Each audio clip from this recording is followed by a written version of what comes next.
Whether you're joining a Product Marketing Alliance event for the first time, or if you're a seasoned regular, welcome to Product Marketing Trailblazers. We have an awesome selection of innovative content lined up for you this week. But before we dive in, I just want to say a huge thank you to our sponsors, speakers, and you, our lovely audience, for joining us. From wherever in the world you are watching, we're sure you'll enjoy today's talks. To get the most out of these sessions, please ensure you're sharing your feedback and asking your questions in the comments section for our speakers to answer. Each of the recordings from today's sessions will be added to our on-demand library. If you aren't already, then why not become a PMA Pro member and benefit from unlimited access to exclusive templates, frameworks, and our entire library of video content from all our events. So with all that to come, let's dive right in.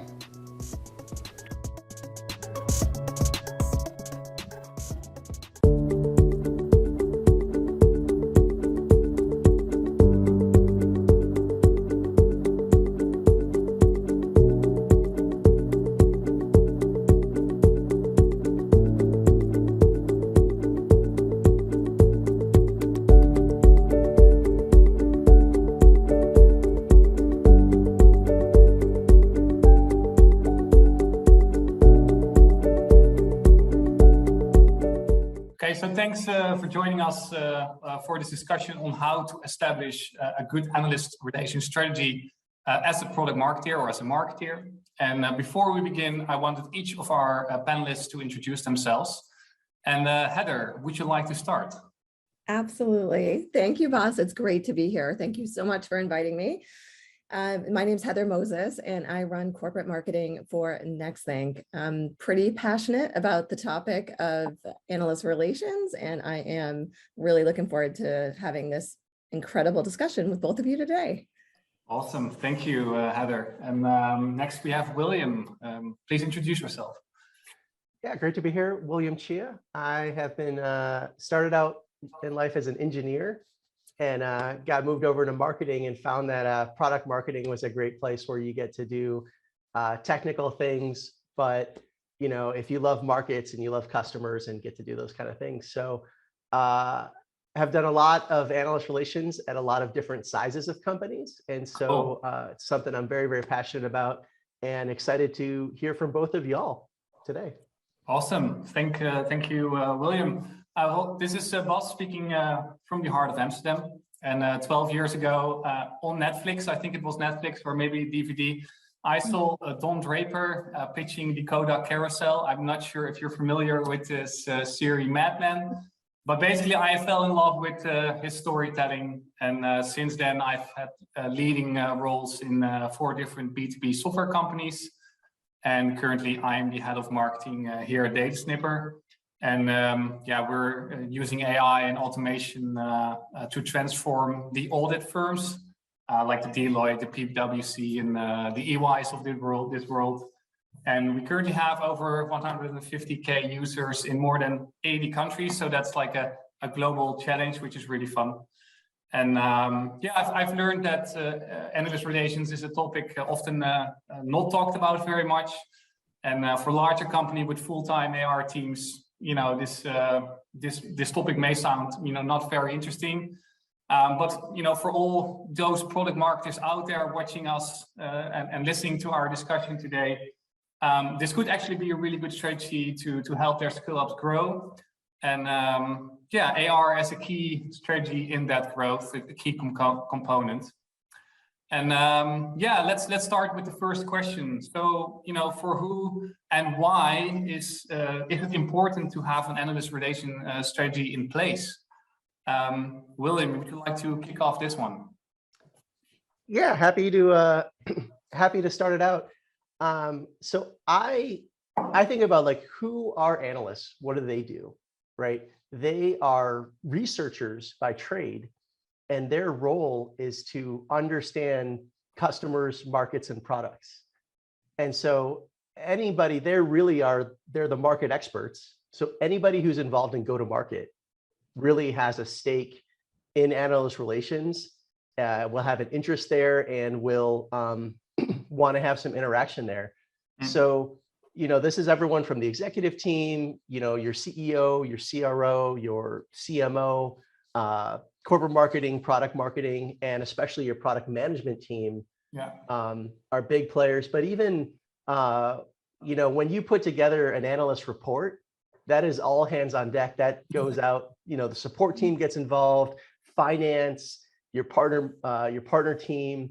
So AR can really be engaging with a broad part of the organization.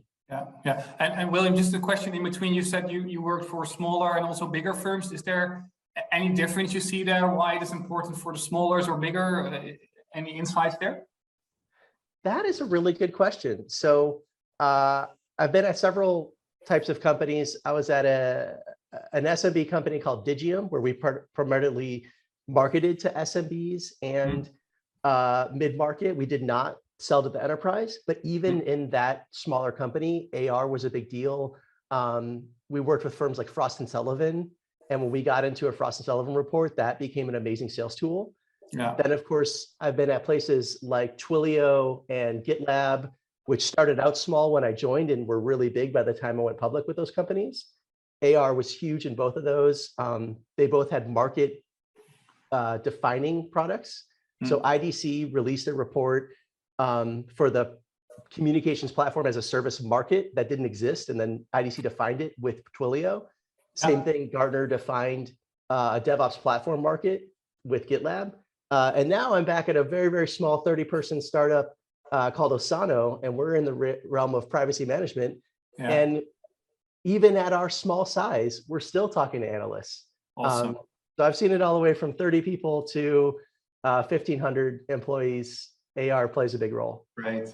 And you had quite a long journey as well. I think also, smaller, larger corporates. What is your experience in this? Why is it important? Yeah, I think that it was such an interesting question that you asked, and I was thinking about my answer as William was talking. And I think for me, the key differences here are when you're in a smaller company, it's almost like AR plays a bigger role in some senses, because you need to get people really involved, and you're really kind of rolling the rock uphill, trying to get the first bits of coverage and really try to get out there and help create a category almost and convince the analysts like this is worthy of you doing research on. So I think for smaller companies, that's the key thing. Once the category in the market is more established and you're getting, more mature in the research, and you're moving away from just being, the cool vendor with Gartner, and you're looking at, waves or market guides, it's more about, okay, we've put the stake in the ground about the market. How do we now make sure we're showing our competitive differentiation so that we can appear, unique and kind of differentiate ourselves from the competitors? So it's a little bit of a shift in strategy from what I've seen. Yeah, very. Maybe what I would like to add on that, and maybe maybe this is also in your experience, but I think also for startups and scale-ups that are really maybe even in a market to attract new investors or attract new money, or attract new CEOs or new C-level colleagues that are on the lookout for very high potential new vendors. I think also analyst relations strategy can help to build that awareness, to build that credibility. In the investor market, I think they scrape these reports on a daily basis. But also for I don't know, potential CEOs or CMOs that are in the market. So that's something I learned as well.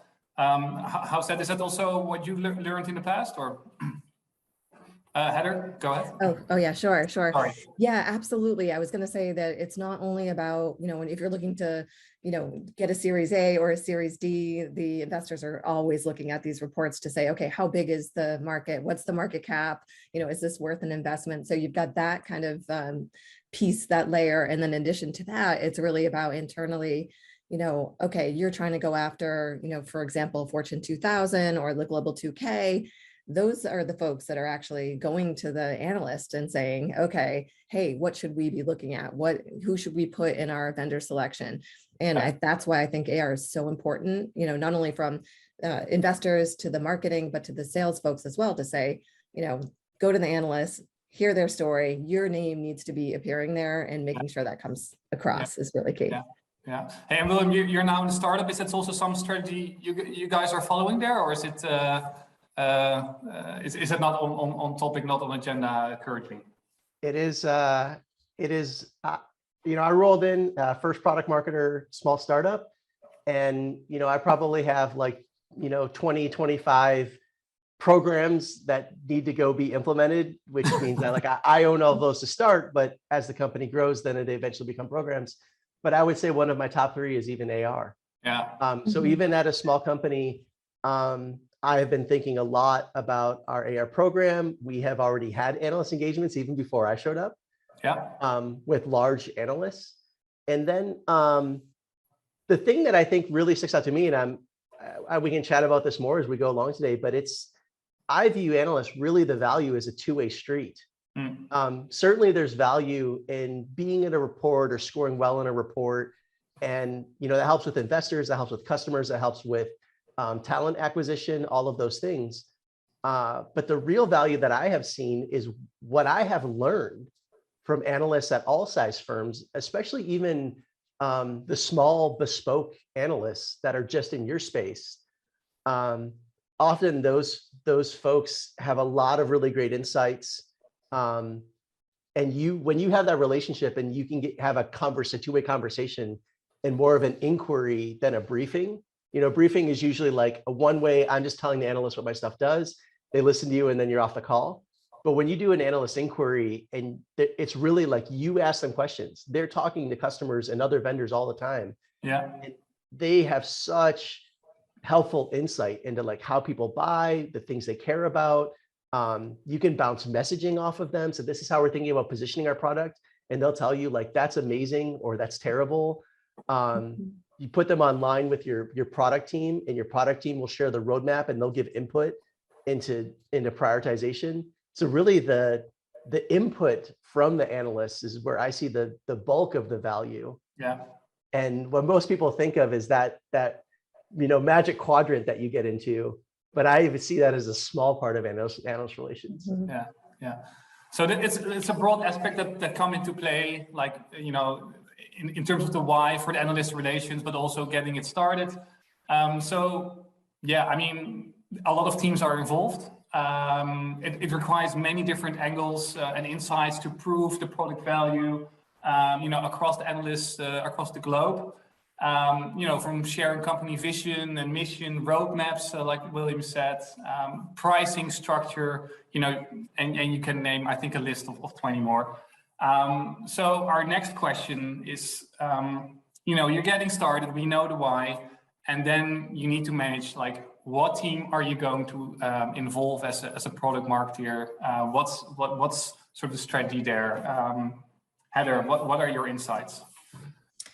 Yeah, so who to get involved in analyst relations is like a fantastic question. I've always first partnered with product marketing. I'm in corporate marketing. So to me, it's a partnership between the two. And then it's bringing in various stakeholders throughout to, really fulfill a strategy over the course of a year. And we really plot it out to say, okay, what makes the most sense? Let's find out about the analyst research agenda. Okay, from that, what are the pieces we want to drill in? Let's do more inquiries on that. Let's bring in development. Let's bring in product management.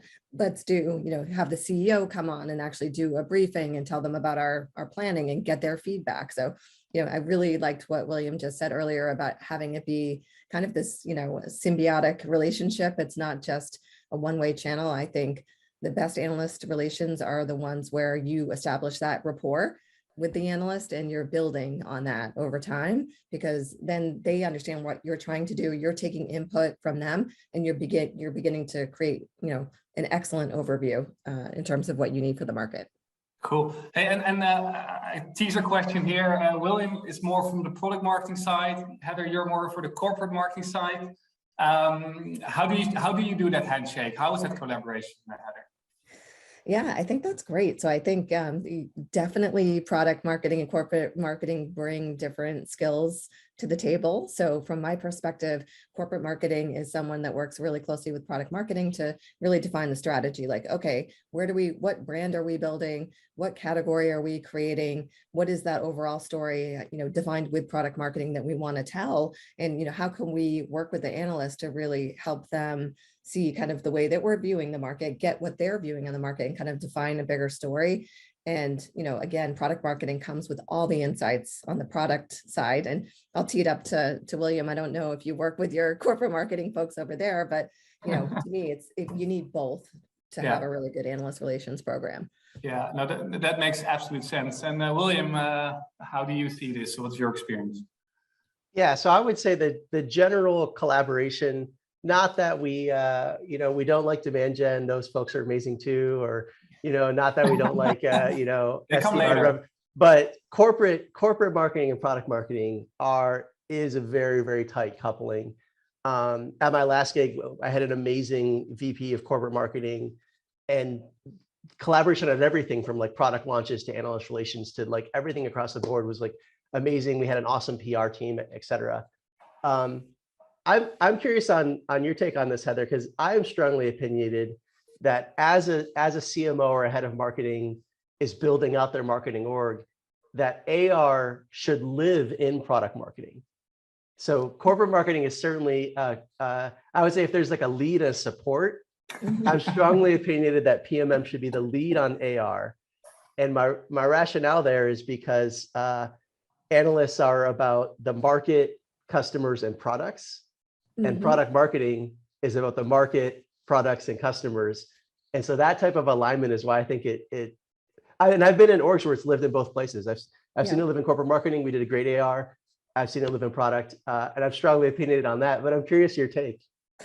Interesting. I feel like we should have a whole nother panel debate on this discussion.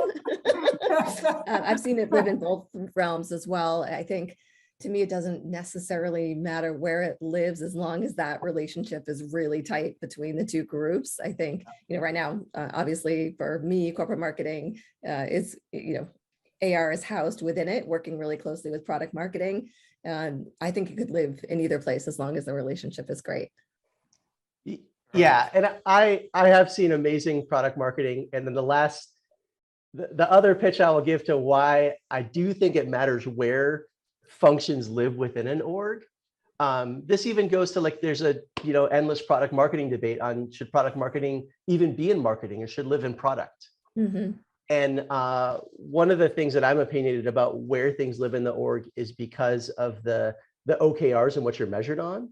And so I would say like when a key outcome for product marketing is roadmap influence. And I would say if you have an amazing AR program, they are influencing your roadmap. And that's an outcome that's important. Whereas I don't always see that when AR lives like necessarily like in corporate marketing, but it could if the collaboration is really tight and if the outcomes and the goals and the measurements are aligned. That's what I was going to say too. It's like, in my instance, it's the OKRs are fully aligned on that. So it's like you're working together and you're pushing in the same direction. Yeah. So yeah, interesting though. Yeah. And in this alignment, I've experienced myself, we haven't talked about sales, but I have experienced some moments where also sales got involved in AR, and it weren't my best experiences because I think AR is really about building relationship, more educational, like a win-win, building a win-win situation. And, they learn from us, we learn from them a little bit, also what William elaborated on. But I do think, the product pitch, for example, I've had really good like solution engineers and pre-sales people that were, that were really good in doing that perfect product pitch. And I think also, especially in the beginning for the starting product marketers listening to this story, I think having a perfect product pitch with someone that just nails the story and knows how to click very fluently throughout the product, etc., is also very important in that early stage strategy of building your AR.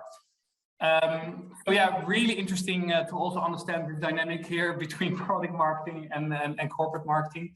So now that we understand sort of why we should do AR and that it can be a key strategy to growth and what teams should be involved and maybe who a little bit less, or it doesn't matter. A logical next step would be to start building out your network of analysts. And I think we already mentioned a couple of these larger firms in the world, like the Gartner, the Forresters, the IDCs, the 451. There are many. I think there are also like individual firms So yeah, the next question would be like what direction to take and how to start building a solid analyst network. Let's start with you, William. Yeah, so my advice here is eat the elephant one bite at a time, right? Like AR is huge. There are an endless number of analysts, really amazing teams I've worked on where you have a dedicated AR team. And I've worked with like really amazing folks that own just the AR, and they have this uncanny ability to they just know everybody in the space, and they match all of the analysts with all of the people in the org. And that's a skill in and of itself. So I think kind of the scope that we're talking about here is if you're in product marketing and you happen to own AR, and it's one of the things that you do amongst a lot, how do you attack that? Because then you definitely don't have the focus. So that's where I say, usually it's just finding a few and not trying to cover the whole scope. Like you bite the apple, bite the elephant one bite at a time. One thing I even just did this morning, a simple exercise, it took me 10 minutes, is I Googled for, Gartner and then industry name. I found a press release that Gartner put out. I looked at the first quote on that press release to see who said it, or who they were, or not who said it. Somebody else wrote it, but who they were quoting. And then I just looked at that person's, analyst page on Gartner to see what research they had. And I just found 3 analysts. So for Osano in the privacy space, you've got Nader Henheim. I looked at NextThink, y'all do experience management, HR. And there is Alexia Cambon. I don't know if you've chatted with her, but she's a Gartner analyst that covers that space. And then in Data Sniper, I just Googled audit and risk management, found a press release, and lo and behold, there's Margaret Moore Porter. So I just in 10 minutes, I just found like at least one analyst in that space. And you can do that for like, the big players, Gartner, Forrester, IDC. Sometimes coming across the bespoke analysts is more serendipitous. I found that if they're writing in the space, so that if you're reading on your industry, all of a sudden you'll notice the people that are putting out a lot of content. And a lot of times those smaller bespoke firms, they do put out a lot more content. And in terms of being mentioned in other folks' content, those smaller bespoke firms can be good for that purpose too. They put out more content. Honestly, I used to meet a lot of those folks at events. And even right now, like we're all remote and our audience is remote. Although I will say this, Boss, you and I met at a remote event. That is true. So that is you true. you can network in the, like literally, Boss was a speaker at another product marketing event, and he was in the LinkedIn chat like we are right now probably. And that's how we met. So even these remote events, you can do networking. But I'm certainly looking forward to in-person events too. That's where I found I met a lot of good analysts. I don't know, Heather or Boss, what your kind of experience is building that network out. Yeah, Heather, you want to go first? Absolutely. And that is my dog barking in the background. I'll take credit for that. So we love hybrid work. That's working from home. Yeah, you gotta love it. So yeah, I think for me, I love what you said about the elephant, because it's about focus in the beginning when you get started, because you could spend more than a full-time job every day, just, briefing analysts, doing inquiries. It's really about making sure you take a targeted approach overall. I think that's incredibly important. And I also love, William, that you said it's like detective work, because you kind of go into the internet and you're like, oh, there's this really interesting article on BBC about digital employee experience or some other topic, like who's talking about it within there. And, you go back and you do a little bit of investigation on that. So that's another key piece that I do as well, is making sure you're really not only looking at, okay, these are the analysts that are covering my space, but also to say, is there an adjacent space where they're beginning to talk about what it is that you do? Like for us, we're in digital employee experience. We're beginning to see IT service management analysts begin to talk about what we do, which is a much bigger, audience, a much bigger, market overall. So, how do we begin to have conversations with them to kind of seed in the thinking around our market to influence their research as well? So I'd say those are some of the key things.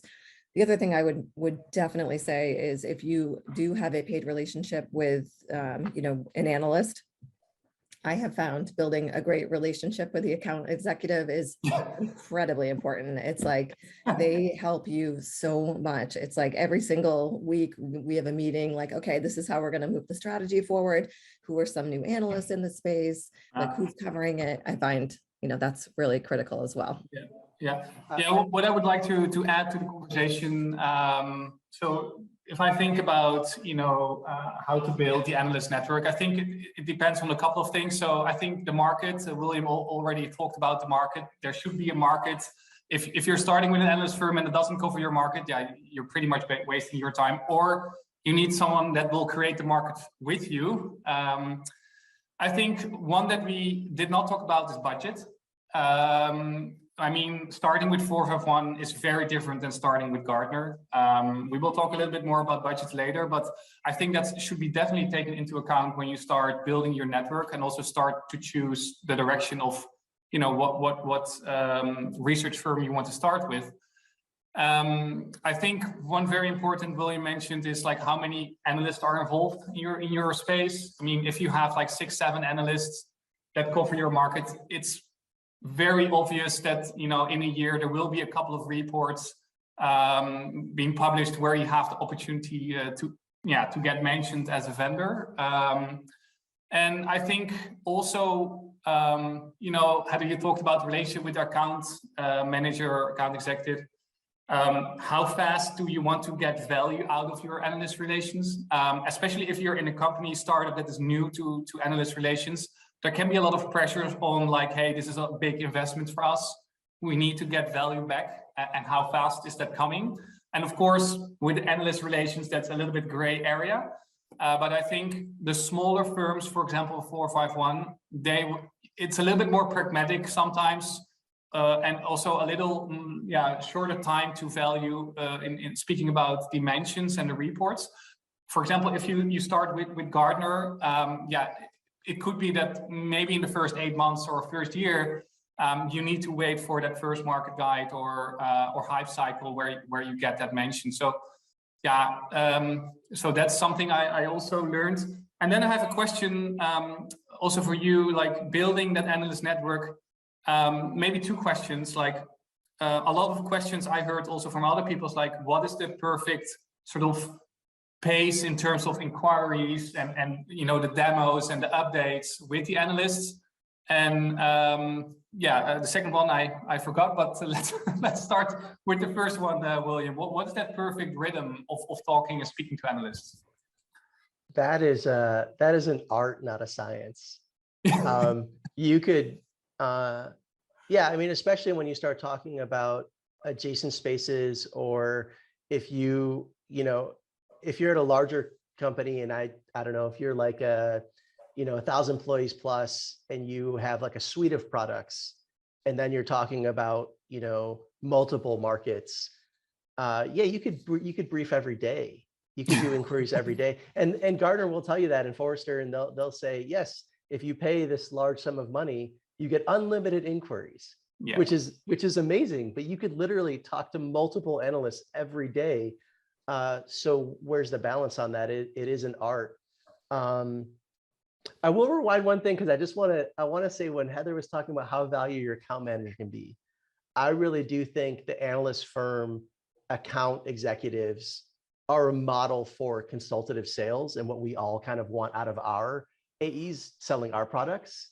So anyway, I just wanted to go back to that one point to say that if you do have that paid relationship, finding the network becomes infinitely easier, so that there is a lot of value out of that high dollar amount. So I would say that there's a couple things in the bag that I would say, okay, like what are the signals for why I should be briefing or doing inquiry? So certainly your own product life cycle. If you are releasing new things or meaningful new things, telling the analyst that we have this new thing, always checking in with them, that's good. Similarly, when the market changes, when you have new competitors or there's new entrants, or in my space, I'm in the space of privacy, they're almost monthly or more often, there's new privacy regulation, right? This is a space where regulation is just exploding and there's new stuff coming out all the time. So new major regulation could be a reason to go and brief or do an inquiry with the analyst. So change is one of the signals. Did things change? Yeah. I would say even if things are kind of static, which they never are, but relatively static, you still want to do like probably at least quarterly check-ins with your main folks that you want to maintain a relationship with. And I would like, when folks ask like, how do you get into the cool vendor? How do you get to the top right of the report? It starts a year before, right? If you haven't had at least 4 calls with that analyst before they ever started the report, you're not going to be top of mind. They're not going to understand everything about your product just in that report cycle. Yeah. So really that having a cadence of briefings, I think, is really important. So so I could talk a lot about this. Those are kind of when things That's change. why you're here. when things change. Yeah, I don't want to take up all the time. When things change, and when and even if things haven't changed, just maintaining a cadence with big ones. Those are 2 of my signals. I'm curious what you all would say about how do you balance that cadence? Yeah. Heather, anything you'd like to build on that? Yeah, just one thing. Indeed, I think that you can get some quick wins, as you said, like with the 451 research. If you really need to just get a mention, you want to show momentum in your program. And William, I completely agree with you. It's not the short game; it's the long game with analysts. It's years of building those relationships, and over time to try to get positioned properly. Of course, you can try to do it quicker. But it does take a little bit of time to build those relationships. So that is one thing I wanted to add overall. And I think just in terms of touch points, you really want to create a good balance, because they don't want to hear from you either every day. It's about if you have a product launch, or even when we launch a new website, we'll send them that and say, okay, what's your opinion about this? Like, get your way in on a new sales deck. So there's softer touch points as well beyond just the inquiry and the briefing. I'd say one other thing that we do as well is we don't really do it, very on a perfect cadence, but as it makes sense, we'll do, what we call analyst win wires, where we put together just a newsletter of, here are a few wins that we just had. Here are some of the more in-depth details around that to help them, understand what it is that we're doing, and also help feed their research as well. Yeah, cool. We already almost started what should we communicate in that relationship? So let's flow to the next question. I think this is probably one of my favorites.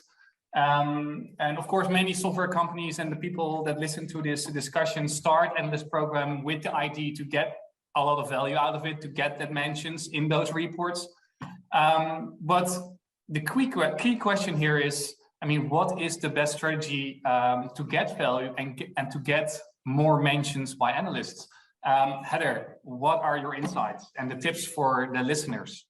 Yeah, I think I've already given one away with these win wires. I just think that the analysts love it. I get really positive feedback, because it's not just, oh, look at NextThink, we're amazing. It's, oh, look how our customers are driving business value with NextThink. And I think that's really one powerful thing that we do. Another thing is always offering up customers to them as well, to say, oh, okay, if you want to hear it from someone else's angle, it gives that third-party validation to them. Another key thing. What else? There's so many things that you can do, I think. William, what else? Yeah. Would you like to add? Well, I just want to double click on the customers. Customers are the lifeblood of your AR program. Yeah. And you may not think of it that way, but they really are. I talked about, oh, you have a new product launch, go brief them. But in reality, they don't really care. I don't want to say they don't really care, but what they care, their first question they're going to ask you the moment you get done with the demo is going to be like, who's using it and how? Correct. And if you don't have that story, if you can't say, here's this customer, and what's awesome about AR, the thing I love about, so the difference between briefing an analyst and briefing briefing the media or reporter is the reporter, you're like on eggshells. You're like, this is my script. I will not waver from it. They're trying to get me to say things, we're not talking about PR in the AR thing, but right, like PR is a different story. Like, they're going to print everything you say, and they're going to even twist it sometimes if they're bad press, but a lot of press is really good and they're friendly. But AR, you can just tell them everything. You're under NDA. You can tell them about non-referenceable customers. You can name names. it's such a free relationship, but you got to have those stories. And especially when you start talking about, mentions or getting in reports, they're way more likely to want to talk about what this enterprise is doing and write about that than just talk about your product. Yeah. So giving them the customer story and having really strong customer advocates to brief your analysts, because you're going to ask for customers in every kind of report engagement. Yeah. I'll say this: I've been bit when we put up a customer and we thought they were a rabid customer, but when the analyst firm asked them, "Oh, well, what do you don't like about this company?" and then they had a laundry list of complaints, and it affected our performance in that report. Yeah. And so that is such a critical thing, having those customer relationships. That's why I was like, man, we got to double click on this and say, you may not think about it, but a successful AR program is 100% contingent on a successful customer marketing program. Yeah. Just to build on that, the customer success stories, and the mix between like also the analyst side, or for example, Gartner, and the event like sales side of Gartner. I mean, for example, also on the Gartner shows, you have the opportunity either like, you sort of, you go for the free session by submitting just a really good success story, or you go for a paid stage, and if you put like a customer on stage, I know from a sales perspective, marketing perspective, it is about getting leads and getting that story on stage, but the analysts are there too. So there are many different ways to have the customer in front of the analyst directly or indirectly. And I've learned that could be also a very interesting strategy. One other thing that I've learned, especially for startups, I mean, as a startup, if you want to get mentions, I mean, the analysts are also, they need to maintain their name. They're experts in the market. And if they put startups like in their reports that will fail, they're basically not very good analysts because they didn't analyze the company very well. So sharing those success stories and sharing like the pain that you solve, the product market fit, I think that's super important. And I think, Heather, anything you want to add here? Yeah, just one final thing too. I'd say another kind of untapped resource to offer over to analysts is the partners. So, not only tech alliances to say, if you have a bigger tech alliance with a company like an HP or Citrix, working with their folks to say, hey, let's bring you to the table with the analysts and talk about what we're building together, is one way. Also, if you have a go-to-market where you use partners or managed service providers, actually bringing them in as well to say, okay, this is, for us, it's like, okay, Nextlink is at the core of our, centers of excellence for digital workplace. This is how we use it. So that's another powerful way, I think, to kind of get your message across from a different angle versus trying to call them up every day to give them the latest and greatest from your own perspective. Yeah, that's so true. So about value. Oh, sorry, William, you want to add one thing, right? I see you want to add one thing. I just on the topic of getting the more mentions. I got so excited when Heather talked about customers. I went on that rant. But very seriously, and this is my refrain for the day, right? Is that analyst relations is the two-way. The major value you get is input from them. But the tactic, if you want to get more mentions from an analyst, ask them what they think, right? Mm-hmm. They're gonna I mean, it's not, I don't want to say like be manipulative to your analysts. You got to have an authentic relationship, but you have to spend some time asking them, listening to them, especially like if you have a new, let's say a new brand campaign going out, and this is a product marketing, corporate marketing collaboration, this new brand campaign is coming out. If you have it all baked and it's like coming out of the oven, and then you go to the analyst and you're like, what do you think about our campaign? And you don't really care what they say. It's just a lip service because you're going to launch it anyway as is. But if early in the cycle, if you're like, we have this new messaging, we're thinking about this new positioning, we're going to launch this brand campaign, you go to them early and you say, well, what do you think? They'll be very helpful. They talk to your customers their customers are calling them to say, who should I buy? Right? So they'll provide you insight. They'll say like, yeah, I think this works. I think this won't.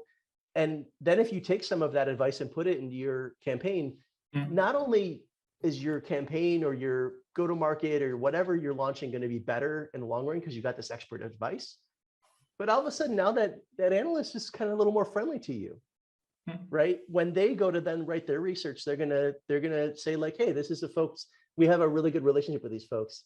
Yeah. And I think they're objective. I don't think that, I don't think that you can manipulate the marks, but if you want it to be top of mind with analysts, talking to them and listening to them and getting input from them is a great way to get top of mind with them.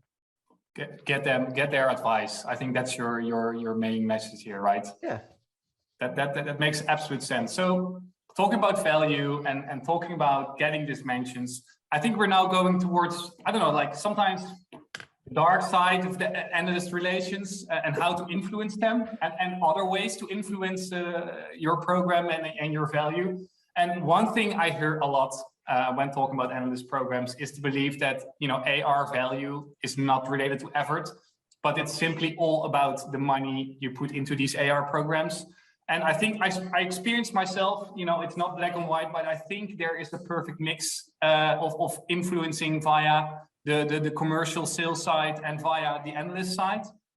Of course, everyone within Gartner Forrester will state, we're fully independent. And if you ask the analysts, when is the mention coming, they say, we're not up to this.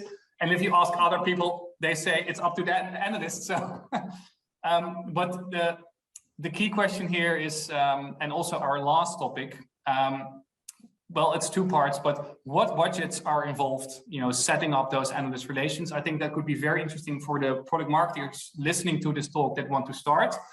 And also, is there a commercial play around, around AR and the value you get as a vendor? So, William, you had a very long story. Let's start with Heather here. Okay. Yeah, no, I think I love how you're like, it's the dark side of analyst relations. It's so dramatic. It's great. I think, from my perspective, people will often say, and it's usually people outside of marketing, oh, the analysts are pay to play. And, I never really look at it like that. I almost look at it the other way around, where you're making an investment in the analysts. And because you make an investment, you're putting more effort into it. You want to make sure that you're bearing dividends and you're seeing a return on investment. And that effort that you're putting in, because you've put budget on it, helps to drive the results. So I don't necessarily think you can say, okay, I'm going to just throw all this money on AR and expect it to be successful. To me, it's like a lot of blocking and tackling and effort and work to kind of make sure that you're doing the right things and building that relationship for it to be successful. So I would definitely say that that's really important overall. Yeah. And would you then also suggest, just to get that monkey out of the sleeve and not like mention it as like it's magic or, no, it's just an investment. We invest in this, we expect something, and now let's be very dedicated on it and build that relationship and get value out of it. I mean, it shouldn't be a secret or, okay, get it out of the dark. Yeah. Bring it into the light. Absolutely. Perfect. And William, what's your experience here? So I have two thoughts on analyst value. One on analyst integrity, and the other on the array of engagements.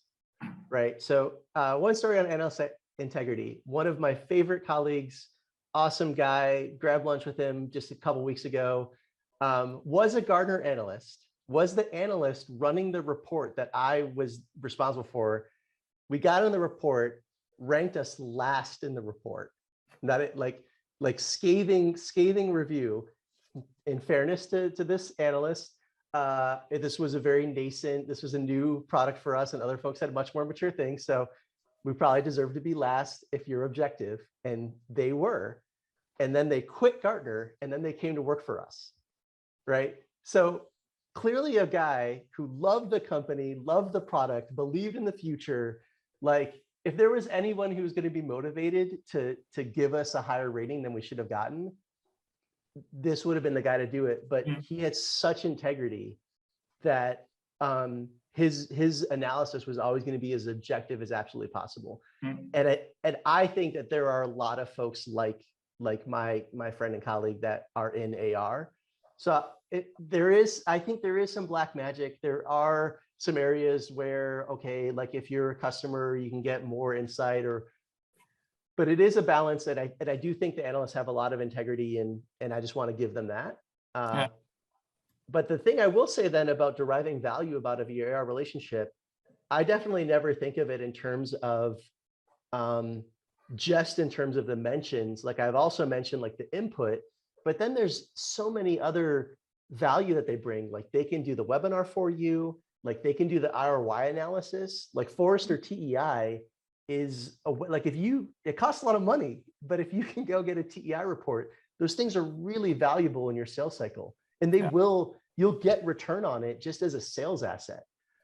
So they can do, you can ask them to do research whenever you're trying to do market sizing and figuring out what your TAM is.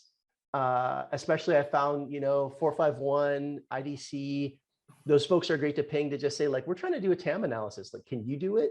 And you can pay them not an exorbitant amount of money and they can help there. So speakers on your webinar, speakers on your user conference, quotes in your press release, right? This is a great PR, product marketing, corporate marketing engagement.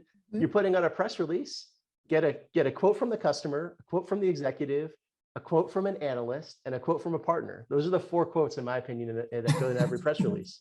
And so even a lot of folks don't even think about that. Like, we can get an analyst quote for the press release. So there's so many things that analysts, if you think of them like they're a market expert.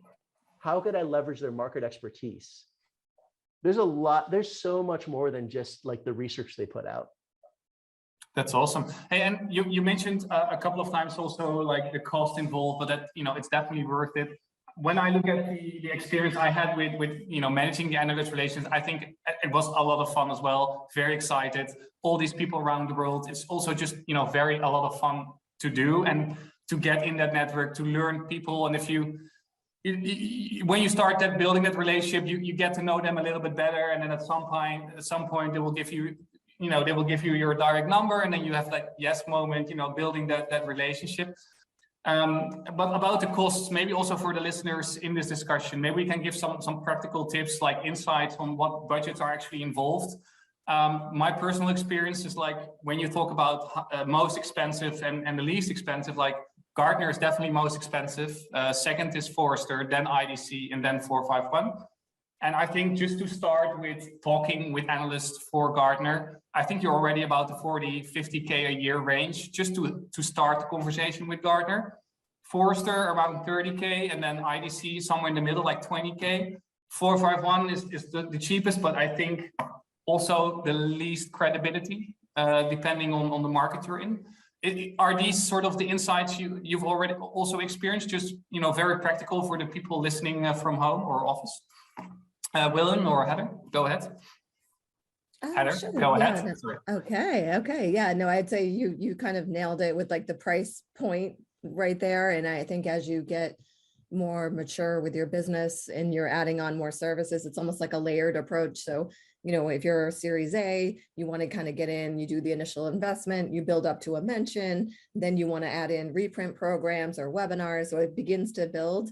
So it just depends on, I think the stage of the company that you're in.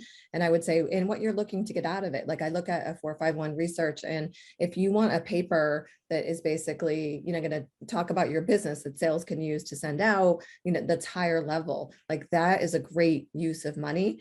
If you're looking for something that's a little bit more 360 and holistic with Gartner, as you point out, it's like, okay, we want to get input on our product. We want to be in the big, reports, then that's a larger spend for sure. So you really nailed the full gamut of analyst costs right there. Cool. So I'm not sort of the sales guy was okay with me. No, I was going to say you're getting a good deal, boss. Yes, I think you are getting a good deal. Those are the low end of the numbers from my experience. I'm just making people excited to start with AR. I don't want to put them afraid. Yeah, don't scare them. But on it, that's a good call, and you can always negotiate. Yeah. And I think Heather really nailed it, that the cost scale with the number of activities. And there's one thing to get the inquiries, but then okay, well now I want to purchase reprint rights. That's a whole nother cost. So the one nugget that I think I can share is that in an org larger than 1,000, I've been in a couple of them. that in the product marketing, program or function, the AR budget was the largest part of the program budget by far. Yeah, that's true. So it is to play with the big kids on the playground. It is expensive. It is. And that is the cost of doing business. Yeah. So you can engage at a lower level, and that's okay, especially if you're smaller, you're starting, or all of those things.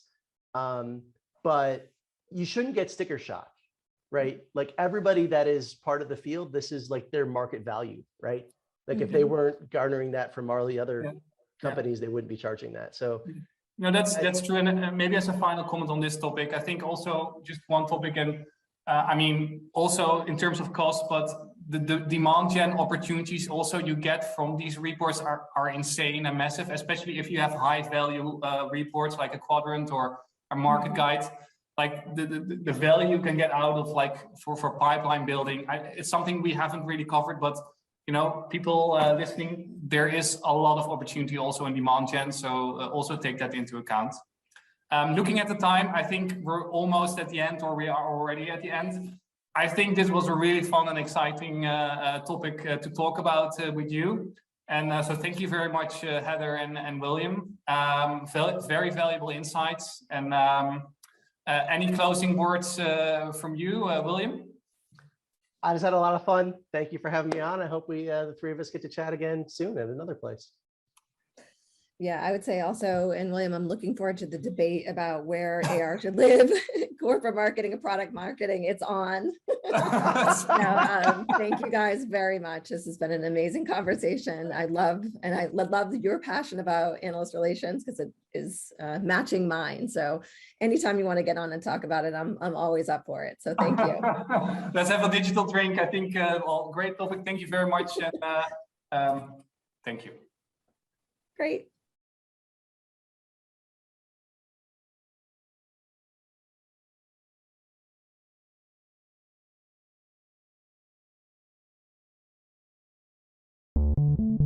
If you're on the lookout for exclusive product marketing content that'll change the game, well, you've come to the right place, because product marketers signed up to the PMA plan are continuing to reap the benefits of our membership service, home to the most comprehensive, diverse materials on the market.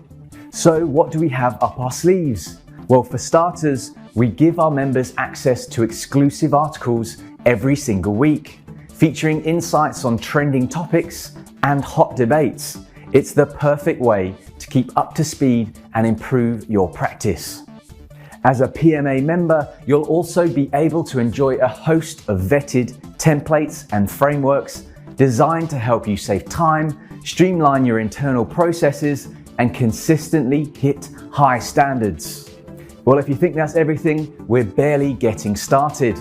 In signing up for a Product Marketing Alliance membership, you'll not only get a 10% discount on every future summit, but also unlock every single minute from every single one of our previous events. A staggering 250 hours of video content, whenever and wherever you want to tune in. Just log in, press play, and get instant access to presentations from the very best practitioners in the industry. Exclusivity is the name of the game for our members, with VIP events, exclusive Q&A sessions, and gated networks on the agenda for product marketers who've taken the plunge and treated themselves to a PMA membership experience. Sign up so you can grab a slice of the action. And the fun and games don't stop there. Sign up for a membership and you'll get access to game-changing support from our product marketing mentors, and well over 250 slide decks created by our expert in-house team. You'll also gain access to product marketing learning paths, where you can continue your professional development with weekly learning programs covering key topics such as sales enablement, positioning, go-to-market, and a whole lot more. The Hub is exclusive to members and includes a blend of topic-specific videos, guides, and templates designed to help you improve your product marketing credentials in 6 to 8 weeks. And last but by no means least, you'll also unlock our selection of product marketing toolkits, with each containing everything you need to prepare for your next big project and knock it out of the park. Each toolkit includes presentations, templates, and guides, and will arm you with essential insights to hit the ground running. Whether you're planning a product launch, repositioning your product, or reevaluating your personas, we've got you covered. We've said it before, but we'll say it again. You'll be very hard-pressed to find anything better. Tempted? Well, head to productmarketingalliance.com to access all the content, tools, tips, and templates you need to pave your product's path.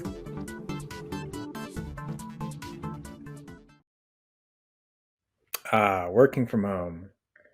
Time to make some progress on this blog post. What's this? Account executives, do you have healthcare case studies? No, of course not.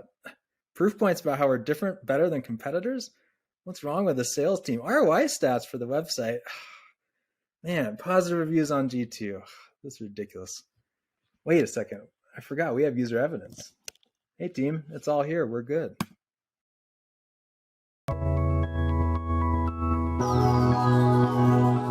Welcome back to Product Marketing Trailblazers. We're about to join another awesome talk, but just before we do, I want to say a huge thank you to our sponsors, speakers, and you, our wonderful audience, for making this event possible. With expert presentations and specialist talks on the agenda, you are in for a real treat today. Please ensure you're sharing your feedback and asking all questions in the comments section of the video, as our speakers will be answering them throughout the day. After the event, a great place to continue the discussion is in the PMA Slack community. So if you aren't already a member, hop on over and join the conversation.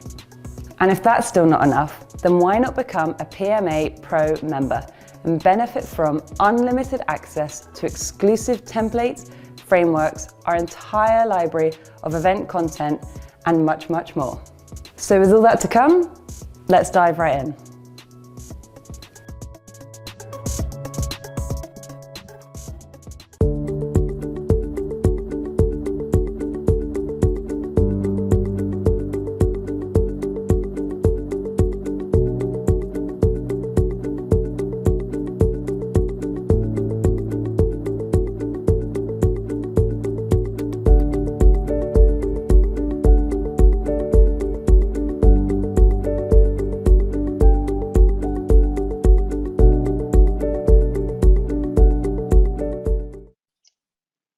Has seen explosive growth due to its product-led growth model, but as more customers enter through high-touch sales and the organization grows in complexity, what the business needs from product marketers evolves.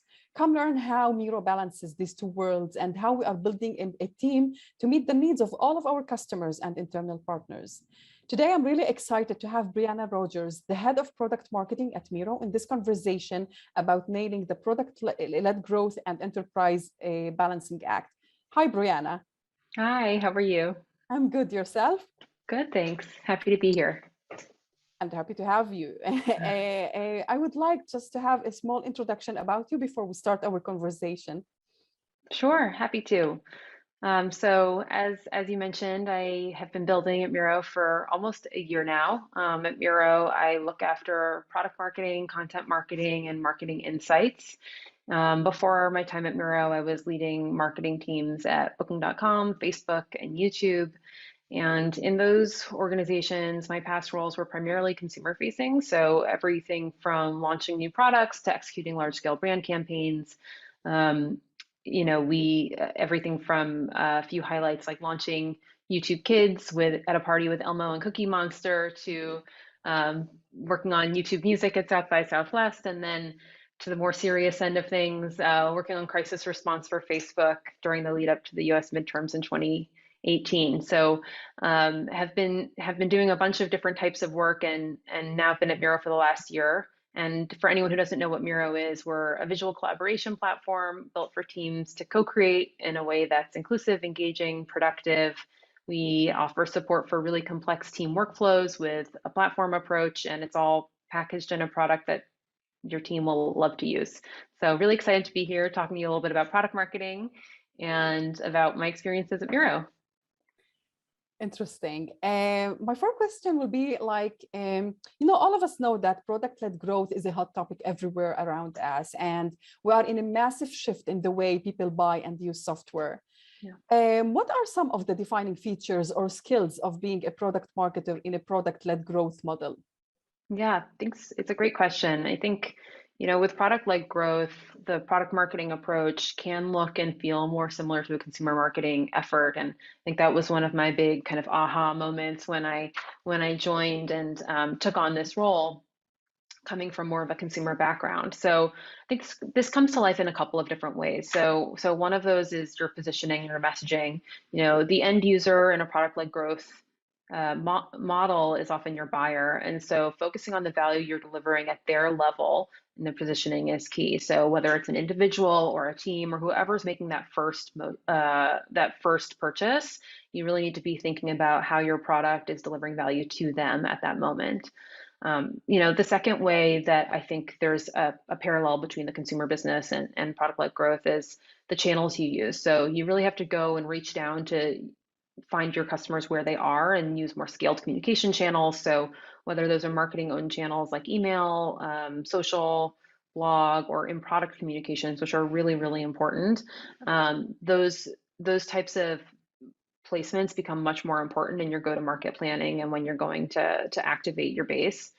The other thing is once customers are in your product experience and they are already have been qualified through their product experience, selling them to an enterprise business, selling them and converting them to an enterprise plan looks and feels a little different, right? So they already have familiarity with who you are, the benefits of your product. They may be using your product in one way, but you have an opportunity then to deepen their engagement with your product and to help them see how their experience can grow and expand. So the types of activities and messages you might be sending at that moment in time and the way that your sales team needs to be talking to them is really different than if it was just a completely more like cold open and they hadn't actually been using the product from day one. We also have to think about how you differentiate your enterprise offering. And so figuring out how your plan is really different as you move from more of a self-serve model to a human touch model is another important thing for the product marketer to focus on. Brianna, as Miro has developed into more of an enterprise sales model, and what has been the impact for product marketers? Like, how did this impact the PMM team structure in general and the role of the individual PMM in specific? Yeah. So, as I mentioned, I think like the altitude at which you're speaking varies quite a bit as you're making that shift. So as we built out our enterprise sales motion, we really had to switch how we talked about new product functionality and make sure we're packaging that as part of sort of like a higher corporate value to our customers. So being able to aggregate the benefits to a department or a company level is really key when sales is engaging with a customer, but it isn't necessarily relevant if you're sending out an email to an end customer or tweeting on social necessarily, right? So we really have to think about when we're launching new features, all the different channels that we're using to communicate about them, and then making sure that that message is really crafted for the right audience. So that's been a shift, I think, in how product marketers build positioning for new product launches at Miro.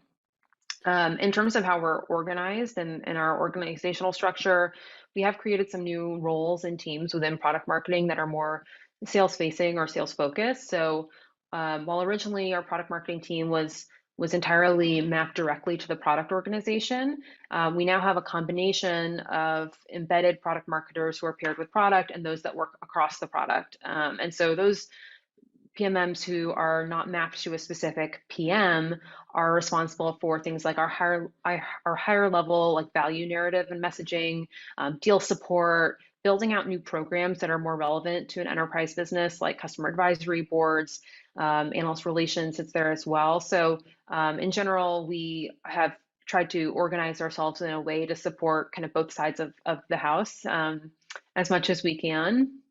And part of this is required us to scale a little bit faster than maybe we were originally anticipating, but it's great, and both sides of the team really lean on each other and learn from each other through the process. I got you. And In terms of feedback loop, like how Mhm. managing feedback loop and influencing product roadmap differs in a product a led company versus in a sales led one. Yeah, I mean, I've spent a lot of my career in product-led organizations, but have definitely seen my fair share of companies that are not as product-led. And I think that in a product-led team, what you see is that often product is driving the roadmap, and at times it can be very disconnected from the field. And so they tend to be very focused on kind of like end user experience and end user value, but don't always see that kind of have the ability to connect that bigger picture into the story we're trying to tell at a corporate level. And so product marketing can really play an important role in bridging that gap, because I think I use the word bridge probably a lot when I'm talking about product marketing, because that's a lot of what we're doing. And so, I think to influence a product team, there's a couple of things that are really important in any organization, but in a product-led organization, it's especially important to, I think, operate in this way. And the main thing that I think to really focus on is how to build a tight partnership with your product team, and to work in a way where you are an extension of the product team, and not someone who is seen as sort of like external to their org. So our embedded product marketers are co-located with our product and engineering and UX teams. They really work alongside them as they're thinking about new things, designing new features or functionality. And then they will formally bring insights into that team in a couple of different ways, whether it's bringing notes from the field, aggregating data from Salesforce, or bringing your calls in from Chorus or Gong, like connecting the dots to bridge that communication gap that can exist, and helping sort of add color to some of the data that you might see. They'll also do more specific like research projects and insights projects, whether those are kind of bigger, more holistic, like studies, like we did a big persona project earlier in the year, where we're really trying to help the product team, but not just the product team, but especially the product team, understand who our personas are that we're building for and speaking to, or a more targeted research study. And often those are done in partnership with UX research. So the PMMs on the team will be working really closely with the UX team, going out, doing all of these customer interviews together, so that the product marketer can bring their perspective from being closer to the field and closer to customers into that analysis of the customer conversations that might happen in a UX team, and then make sure that's kind of getting brought into the product roadmap development process. Brianna, you talked about designing different features and working on different product launches. So how do you approach like prioritization? How do you navigate between different stakeholders in the organization? Yeah. So, I mean, when it comes to prioritization of the product launches, I think this is a pain point in probably every product marketing team, and has definitely been one in every organization I've been a part of. So, prioritization is key. At Miro, we have a tiering system that sort of helps us determine the effort we're going to put in, and also make some recommendations really around what channels we might want to be considering, how heavy of an enablement lift we need to put around a specific launch, et cetera. And part of my job is really making sure that we're communicating clearly with other stakeholders about what we will and we won't take on in a quarter. And I find that my job is to both help the product marketers individually think about how they're load balancing and how they're understanding the priorities on their list, but then also doing some blocking and tackling on their behalf, and making sure that we're working with the stakeholders to have a shared vision of what we're heading for. I think, part of your question was around just stakeholder management and kind of competing asks. And, I think when you have you have sales teams asking you for things, product teams asking you for things, and others, really it's about taking a step back, listening to all the things they're asking for.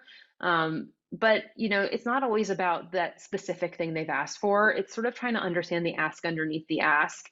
And sometimes there's common ground actually between all the things that are coming from different places. So listen to what people are asking for, but have a point of view also on what they need and whether there's some commonality that is maybe not obvious to them and they might not realize is actually the same thing that someone on the other side of the business is asking for as well. So maybe you're working on like a product roadmap presentation with your product team, and then the sales team is asking for a presentation to help close an important like renewal contract, and actually maybe they're the same thing. And so a lot of it is just connecting the dots and figuring out how do you create like resources that you're going to have higher ROI on. Um, and and so we're always kind of looking for those opportunities to find more efficiency and that common thread between what the groups are asking for. And like, how has the team at Miro grown? And are there any lessons learned along the way that you might approach differently in the future? Yeah, I mean, we've grown really quickly, so we've grown quickly, but we're still scaling. So, the product marketing team has probably doubled in the last year, and looking ahead to next year, I think it's going to continue to look like a similar trajectory.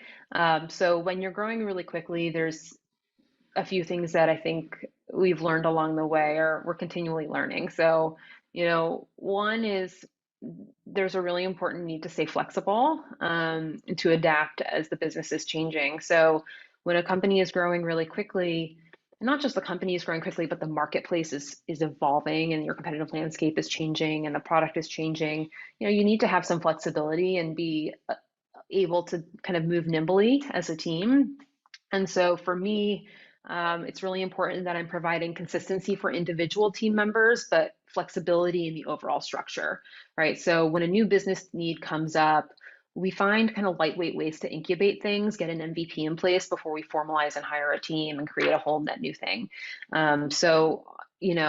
We'll have sort of a new program come up. We'll think about what's like the fastest way we can learn a little bit about what we might need, what the team might look like going forward without taking people kind of off of their path.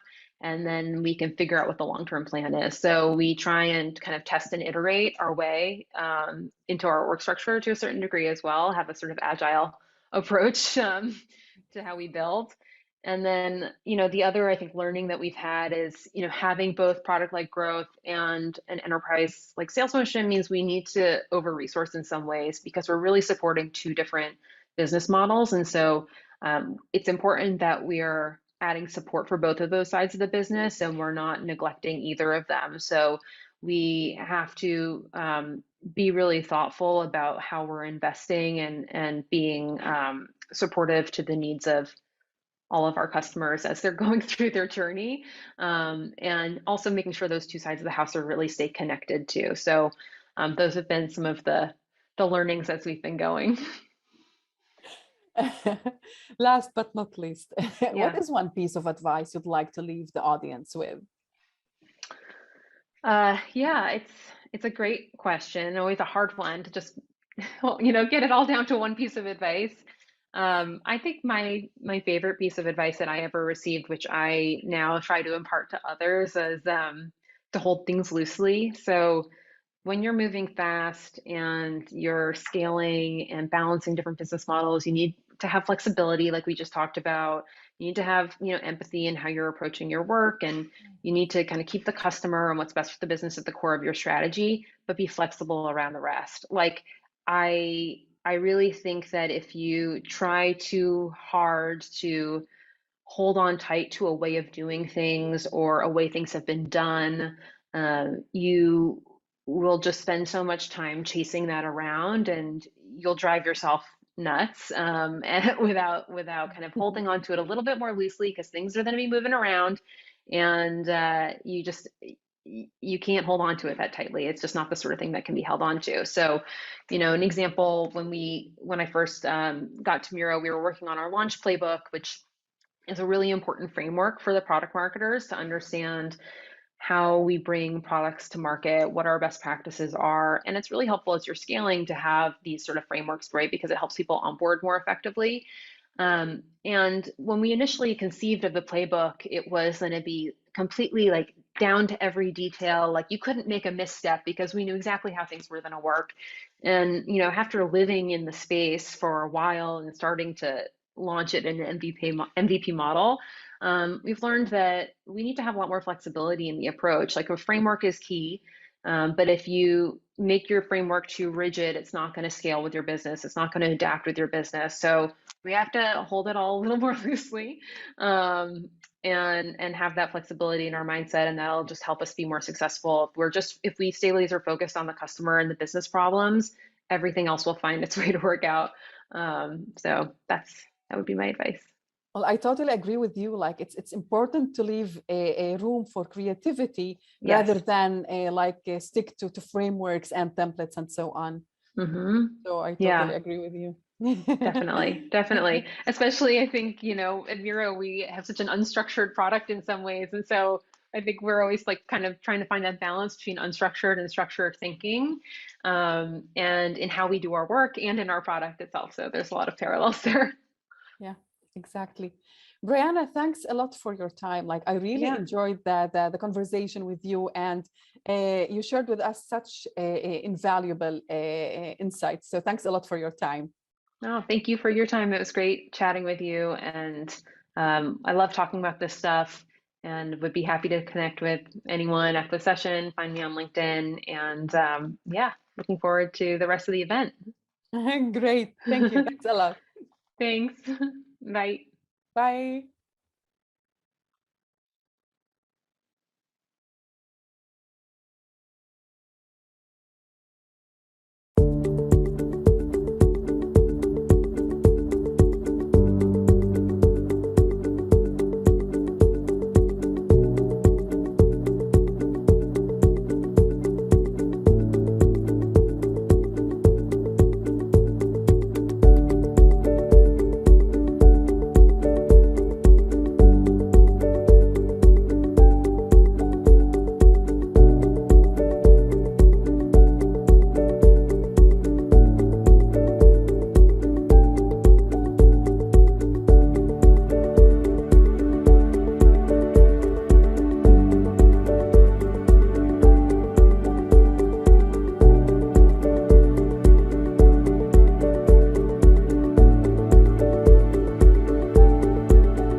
Here at Product Marketing Alliance, we're continually pulling out all the stops to help you navigate the product marketing landscape. It's a competitive industry that's fast, agile, and constantly evolving, and we can't stress enough just how important it is to hit your A game and stand out amongst the crowd. To help you do just that, we've teamed up with product marketing experts from the world's biggest brands, including Google, HubSpot, Facebook, and Adobe, to put together a series of qualifications designed to help you upskill, scale your product, and reach new heights. And such is the quality of the material we've laid out for your journey, we've gained praise from companies such as Sky, Microsoft, and TikTok. While there isn't necessarily a set path, we recommend kicking off with Product Marketing Certified Core, PMA's very own product marketing certification, covering the A to Z of product marketing. The course hones in on every product marketing principle and is guaranteed to provide you with the skills and knowledge to help you grab key concepts by the horns. Transitioning into life as a product marketer, you're in the right place. Looking to fine-tune existing credentials? We've got you covered. Our certification ticks all the boxes. Having completed the first stage of your journey with Core, it's time to take the next step and switch your focus to Product Marketing Certified Masters, our collection of specialist courses delving into topics covered in the Core certification in even more detail. Deep diving into key topics like personas, narrative design, segmentation, and customer advisory boards, and with plenty more in the works, our master's courses are guaranteed to revolutionize your practice. And last, but by no means least, it's time to wrap up your journey, level up your leadership skills, and enroll in Product Marketing Certified Leadership. From product marketing strategies to building and scaling product marketing teams and budgets to product-led growth, pricing, data visualization, and analyst relations, our course is ideal for aspiring, new, or established product marketing leaders. Ready to start your product marketing journey? Head to productmarketingalliance.com to learn more about our collection of certifications available.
Hi everyone, we hope you're enjoying Product Marketing Trailblazers so far.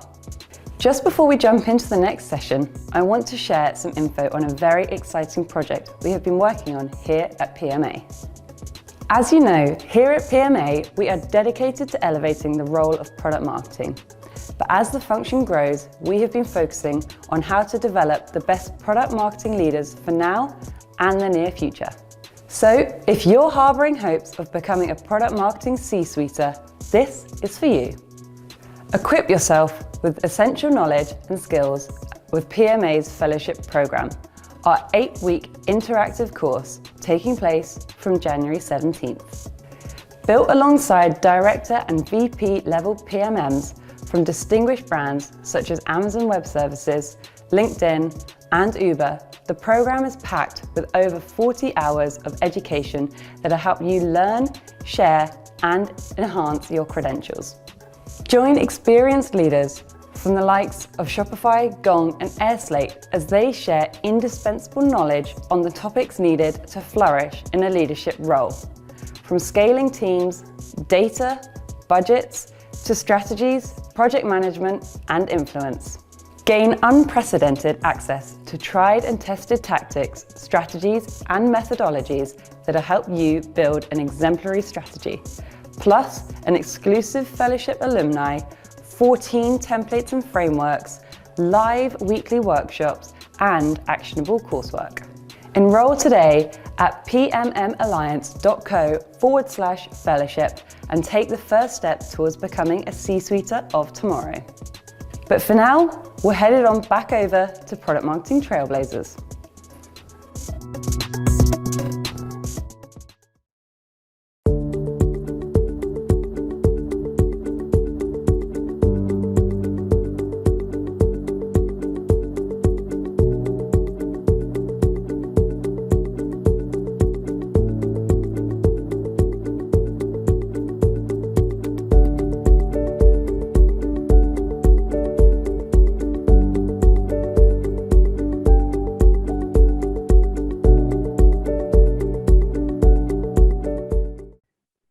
Hello everyone, and thank you for joining today's Fireside Chat. I am Ginevra. I am a PMM for Developer Platform at Square, and I will be talking to Jana from Spendesk today about expanding into different geographies. So, hello Jana. Hey Ginevra, it's great to talk to you today. And hello everyone. As Ginevra said, I am Jana Ferva. I'm working for Spendesk as a product marketing lead for customer engagement. So yeah, nice to have you here. Lovely. So let's dive right into it, and let's begin with our first topic for today, which is how do you actually realize how important localization is? Would you like to share something about this, Jana? Yeah, of course. So the first time I actually came across localization and what it was in my first product marketing role. I was basically the product marketer for Europe for an American startup. And I got tasked with localizing some of the decks, some of the sales decks to the European markets. And back then, my boss just asked me to change the currencies and change some of the languages or references to England, France, and other geographies. And I started doing that, and salespeople were just like, what are you doing? The markets here are totally different. Like, you can't use the deck here at all. You have to start from scratch. And that's how I realized that you really need to understand the market well, because the structure of the market, the value proposition you're going with is totally different. And localization goes well beyond just changing, currencies from US dollars to British pounds or euros on the slides. But I think it's probably quite difficult to understand what does it actually take, and how do you launch localization? What do you actually do? And maybe you have some ideas about it you'd like to share with us. Yeah, absolutely. Absolutely. I would like to chime into what you were mentioning about the fact that it's not only about changing currencies. So the thing is that I think there are a few stages that a company can go through, and you don't necessarily need to get started with full-on localization right away. So as you were saying, it's a very big commitment for companies to really properly internationalize. So I think it really depends on the growth goals that you have for the company that you're working for. It's a major commitment that involves multiple functions within the company. So it's not only product marketing, it's also sales, it's customer service, it's content, it's product and engineering. So you really need to consider carefully whether it's time for your company to really make the jump, or if you should just start small and test a few campaigns, maybe just to add some local flavor. So in the end, how do you actually go around producing this content and make it fully localized? So I think there is always an issue with localization because it's very time consuming, and product marketing can never localize fully all the different decks and all the different materials and assets that we may have to localize, especially when you're growing or when you are in a number of international markets. So I think the way to do it is really to figure out what teams are sort of can help, can assist, and can expand the assets to the different markets. And I think the role of product marketing is really to figure out a key story for the key markets or for the markets, across the different markets, but then do a lot of sales enablement. So the field teams understand the overall value proposition and the story, and then they can localize the assets themselves because they understand the local markets the best. So I think it's really a matter of cooperation. And then from your perspective, when you're doing like a launch process, what are the aspects that PMM should own in terms of localizing it? Well, we know that PMMs have a job description that varies greatly from one company to the other. So I don't think there is a right or wrong answer to this. But I think the top element that should be on a PMM's plate is research, specifically market research, followed by pricing and content and messaging. Just because pricing and content are so tied into the research that you do about the market. So if you don't own the research, you're not even going to be able to inform these other areas. And really anything in the launch process needs to be just grounded on the findings and the insights that you found on your own. So I think that's really, really a key area. What do you think about this? Yeah, I absolutely agree. I always think, at least I'm very data driven, so I'm very comfortable with being able to make my decisions based on a lot of research and data from local markets. But do you have any idea how to decide what are the key geographies to maybe focus on in your research, or how do you even go about prioritizing the geographies to actually localize for? Well, that's a really good question. So, well, first of all, in terms of best practices, you should always have tiers when you try to expand into new markets, because obviously you don't want to be putting the same amount of resources into tier 1 and tier 2 markets just because the opportunity is different. So if you are one step earlier, so let's say doing research to actually know where to expand next, I would say desk research is probably going to be around 80% of the deal. Now, in my experience, when I was working in the VPN sector, we were expanding into a lot of geographies because I actually got to cover 16 different markets, and we didn't really have the budget to hire a fancy research agency. So it was mostly me doing desk research. And what I learned during that experience is that you can really leverage freelancers and contractors to help you with that by producing in-market insight docs, because you don't really know what you don't know. Like, obviously you're the product expert as a PMM, but when you're doing desk research, you're not going to be an in-market expert. So you really need someone to really support you on that. Interesting.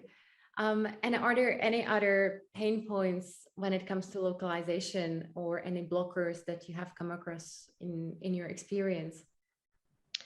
Oh, well, yes. So as I was mentioning before, we were covering 16 markets, which means a lot of translations, a lot of localization work. That also means that behind the scenes, there was a lot of evangelization being done by me and the other product marketers to really get on board other functions of the company. It was a major undertaking, especially from an engineering and product point of view, to really localize a product in so many different languages. And so this was one pain point. The second one will be, I guess, the fact that localization is a long process. I'm not going to lie about it. So especially if you have time constraints and you expect translations to be ready within like 1 day or 2 days, you're probably going to be disappointed. So that's also a major problem. What about you? What are the blockers that you've seen? I think the blockers I have observed is a lot to do with product, because sometimes the product itself is just not localized. And I think when it comes to marketing, you may want to localize as much as you want, but if the product is not ready, the marketing localization will only get you as far. And then when salespeople actually get into deals and start creating opportunities, that's when they realize, or the prospects realize, that actually the product is not ready for the needs we have in our own market. So I think when you're localizing, you also have to be really realistic in terms of figuring out, is our product actually ready to be sold in this market? Or should we just not even go into this market because the product is not adapted to it to start with? Yeah, I think this ties really well into what you were mentioning about sales enablement content, because obviously use cases are going to be so different from one country to the other. So that's always a trade-off when you properly have to localize something. Yes, definitely. And I think that it also goes to the fact that, do you just update the different marketing materials and assets, or do you create them from scratch? Because you may really have totally different stories and use cases you want to highlight. So yeah, I think potentially there is a lot of work.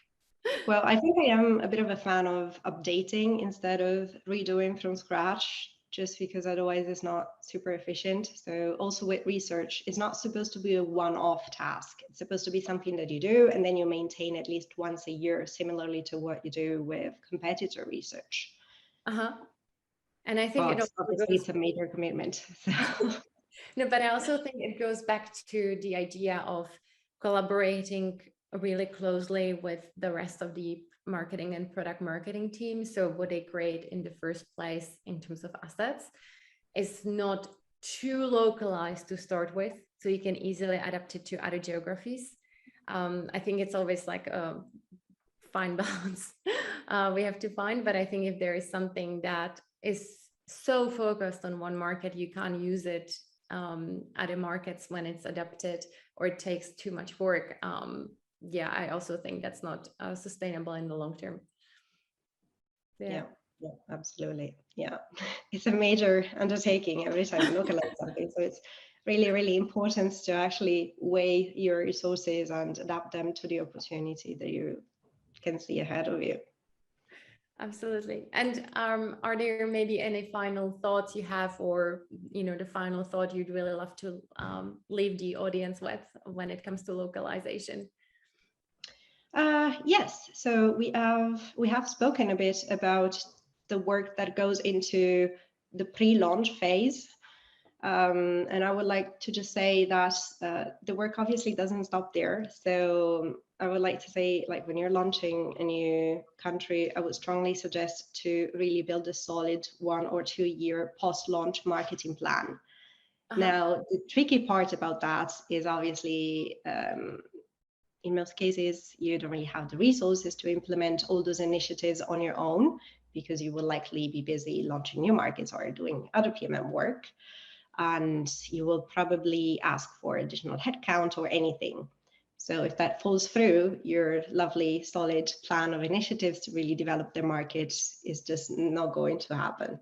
So my point is to just build the essentials to make sure that you can still do whatever you're supposed to do to develop that market, whether you get or not get additional headcount or additional resources.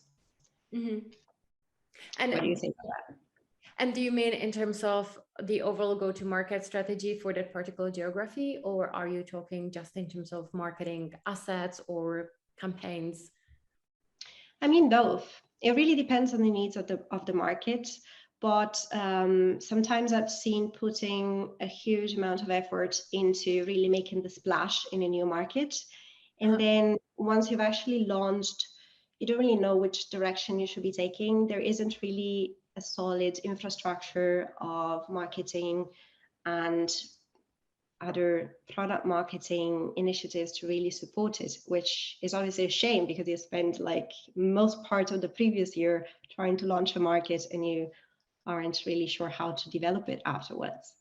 Okay, that's a very good advice. I could see a lot of companies just failing to launch but not expand after. So do you have a last thought that you would like to share? I think from my perspective, it's probably from like an earlier point of the process. It's really start with the product, understand if your product is localized to the market you want to go in, or if you need more work to do with the product, and if you understand the market well enough to go there. So you're not surprised that the prospects look at you like, well, you have no idea about our market. That's the one thing to avoid. So you're saying like not to jump straight into launching, but really assess the product market fit first and then make the decision. Absolutely. But I think what we probably both of our pieces of advice have in common is really think through this process, both pre and post launch, to make sure you don't have any stumbles. Yeah. Yeah, totally agree. When it comes to localization, I think another important topic is how do you actually do it internally? How do you take a campaign or an asset and localize it to the different markets? Do you have the resources more internally or externally? Like what's your experience or advice you would give? Well, there are a few different ways you can go about this. So I think there are three main models you could be doing this into. So you either only work with an external agency, or you have an internal translation team, or you have a hybrid role, which means you have an internal translation team, but then you have an external agency for review, or the other way around. I don't really think there's one way that is superior to the others. Like, obviously, if you are a bit short on budgets, you might want to prefer the internal facing part, just because agencies tend to be a bit more expensive. But also agencies tend to give you a bit more reassurance about the turnaround time. So if you really need something urgently, probably the agency is going to be able to really meet the deadlines. Now, from the perspective of process management, I really think that localization should be tied into everything that you do from a marketing point of view. So once you're on board with localization, once you are in a few markets, every time you start a new campaign, every time you start working on a new asset or some new type of collateral, you really need to have a localization step in it. There must be no absolute room for like second guessing, like, do I actually need to localize it? You really need to do that, like immediately. So what's your experience been so far with that? Well, I really liked your second point because I've actually seen it as the stumbling block in few projects in the past where we basically created an asset or a campaign and localization came as an afterthought, and it really hurt how quickly we could launch the campaigns in international markets. On the hybrid versus internal versus external model in terms of localization, I think one more thing to think about is also that sometimes it's very hard for an external agency to really understand what you want to say, what your competitive differentiators are, and what's the best way to translate it into the other markets. So I think especially when it's a new asset or campaign or new value proposition, I think it's better to actually go internally just because it's like so hard, and sometimes it can take time to onboard an external agency to really understand what you want to say. So Yeah. I've seen the different, I've seen hybrid, I've seen external, I've seen internal. I think the best is probably, like always, some sort of combination, but having an external agency that actually you have a relationship with and that understands what you want to say. Yeah, I totally agree, because the point is that, like, there is a best practice to always have slide guides or create briefs whenever you need to translate a new campaign. But I'm not exactly sure if actually those materials are always useful. So like, it's always best to have someone internal who really understands the product and who can just have, like a second pair of eyes on the content. Absolutely. Well, Jennifer, it was really lovely to talk to you. It was really great to hear all your experience from localization across 16 geographies, which is insane. So I hope that the audience got a lot of good advice from this session. And thank you so much for listening to us. Thank you so much, Jana, and thank you all of you for chiming in.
Whether you're joining a Product Marketing Alliance event for the first time, or if you're a seasoned regular, welcome to Product Marketing Trailblazers.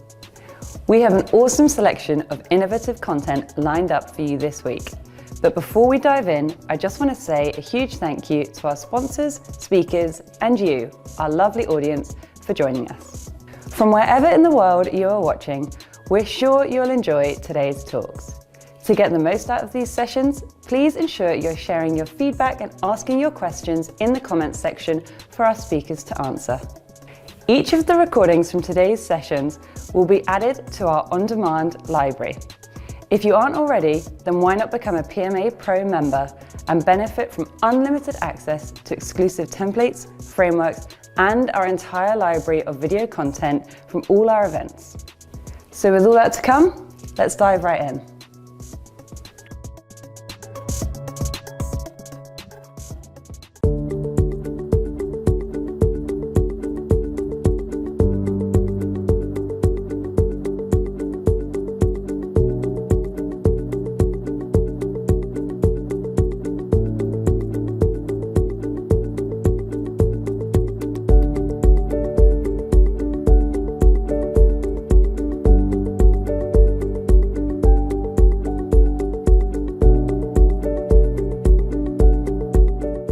Hi everyone, my name is Trevor Pyle. I'm a Director of Product Marketing here at Quantum Metric, and I could not be more excited to speak with you all today.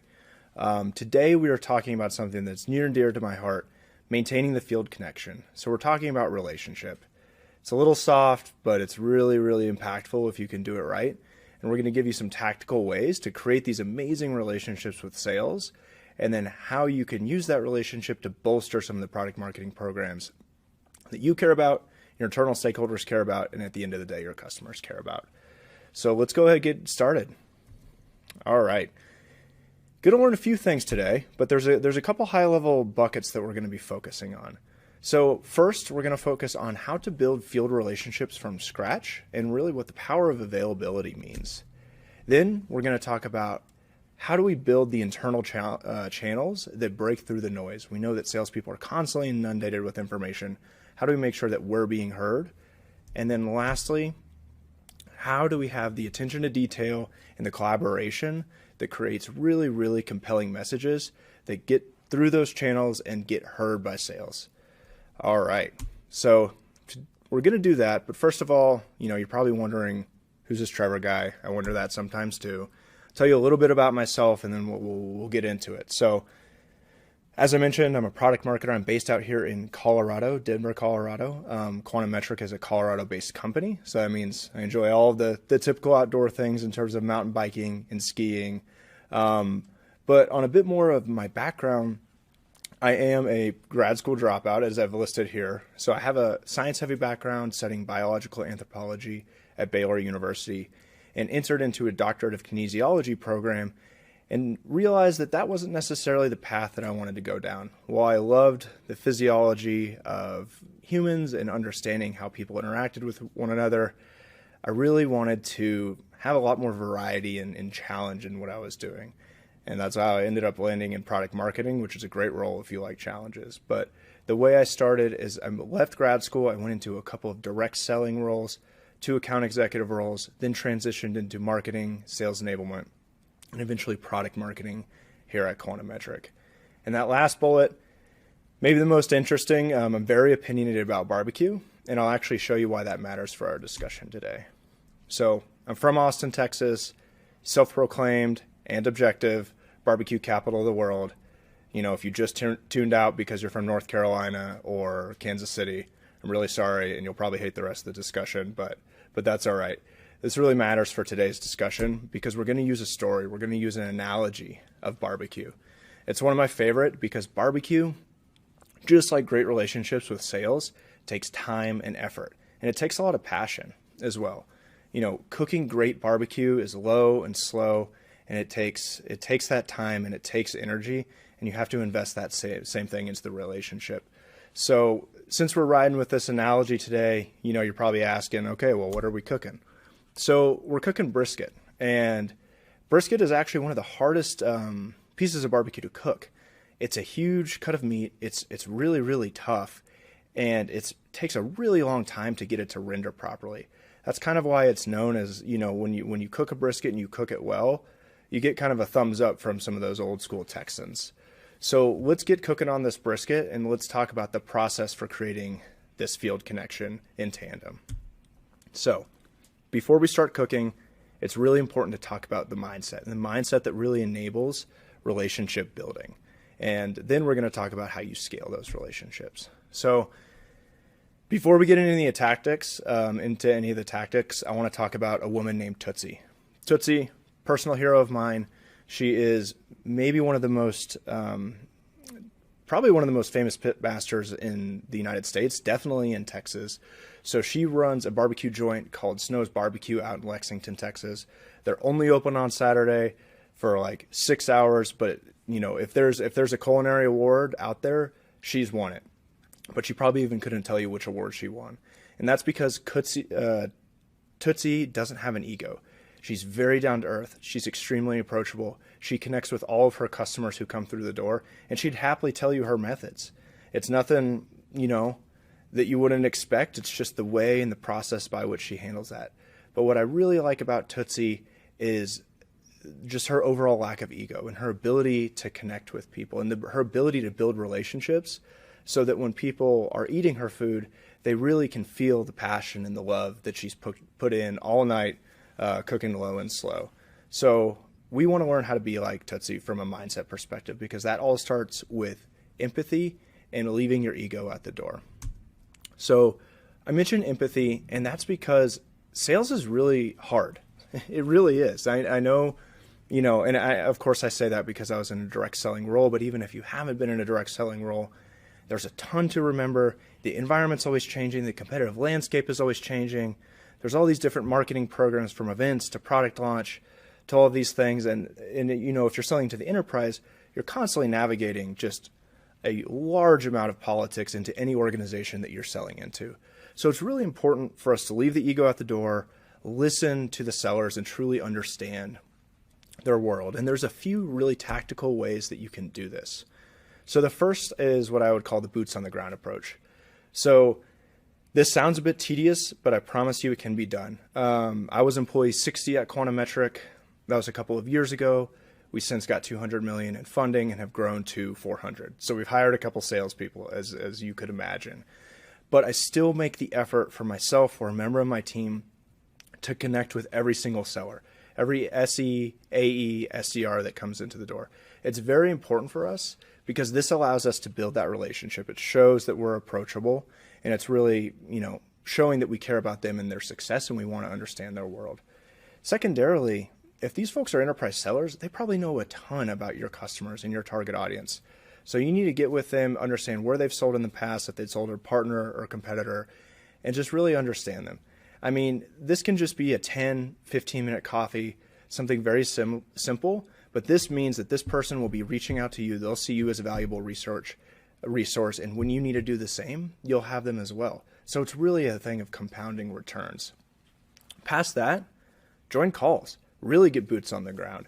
If you can ride along, I know that's a little bit different now, but if you can ride along in the future or just hop onto a call, that's a great way to learn, some of the challenges that sellers are dealing with.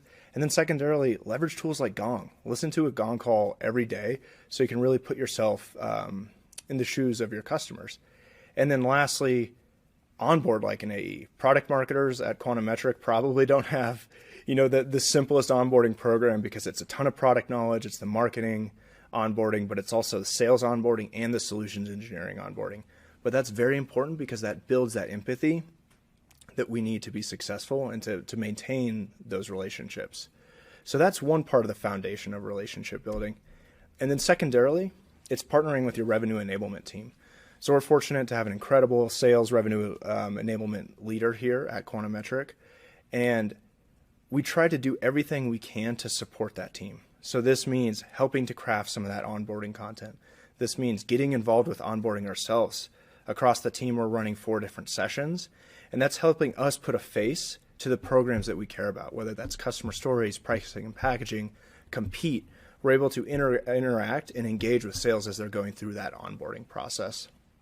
So it's really important that we're partnering with them, on the onboarding aspect of it, but also when it comes to just, ongoing enablement, whether that's a recurring thing that you have or whether it's a point in time thing for, say, a competitive update or a product launch. It's really important that we can go to the revenue enablement team and work together with them to get in front of the field.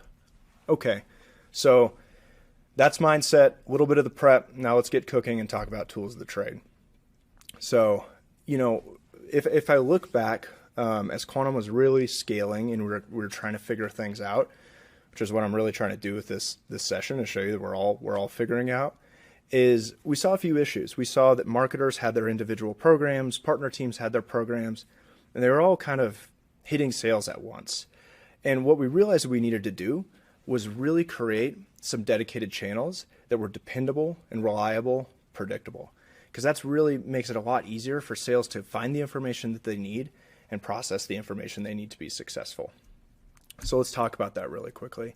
As I mentioned, your channels, a lot like your smoker, have to be consistent, they have to be reliable, and they have to be tended to often and tweaked often.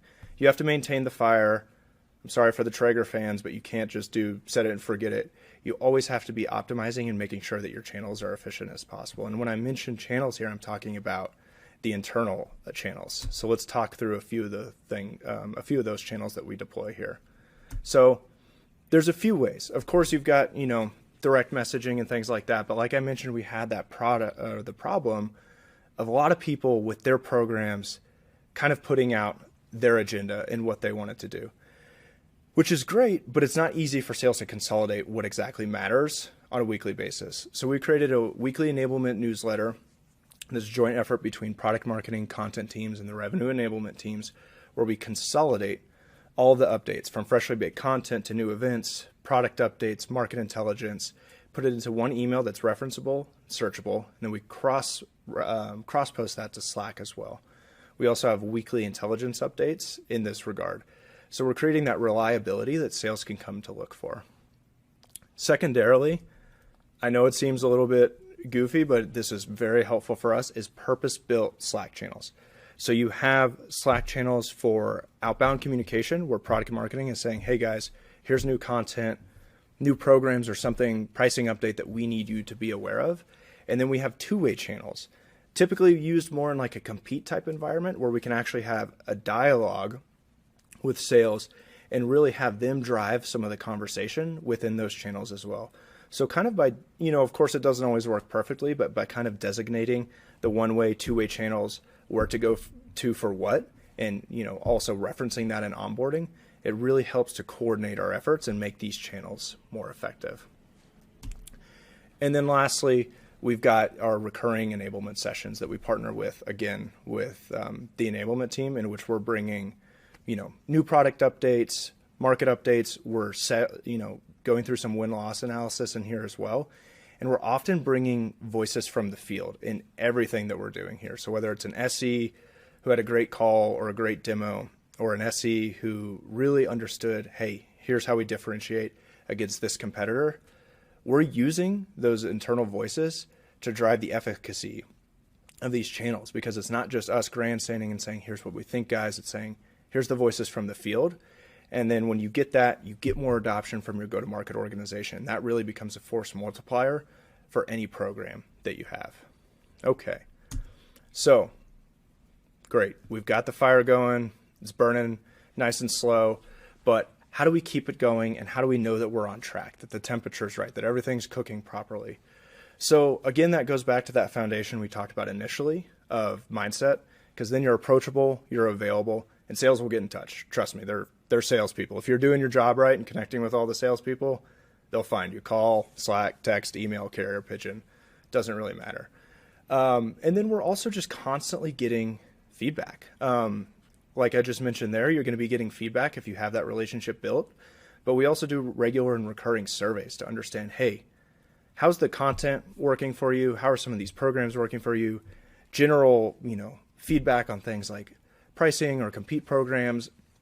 But also, it's really understanding that all feedback is good feedback, because we're going to get a lot.